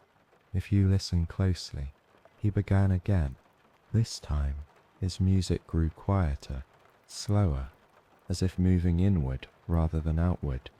It no longer filled the room, it filled the heart. Each chord seemed to hold memory in suspension, the lost and the found, the seen and the unseen. The painter's eyes glistened. The journalist pressed her hand over her chest. The veteran whispered, "Mon Dieu," and wiped at his cheek discreetly. The pianist continued, unaware of anything but sound. When the piece reached its final cadence, he did not stop. He allowed the melody to resolve into silence, then began something entirely new. It was the song without a name, the one born weeks earlier, now matured into something luminous. Its theme was simple, so pure it felt inevitable, like the answer to a long-asked question. He thought of all who had crossed this lobby. Of every night, the rain had played second harmony to his piano. He thought of Clara's ghost, of Etienne's letter, of the trumpet from Harlem, of the painter who turned sound into colour, and he thought of himself, how the watcher had become part of his own story.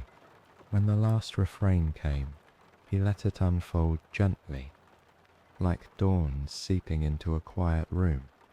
The notes lingered longer than seemed possible, filling the air with a shimmering calm.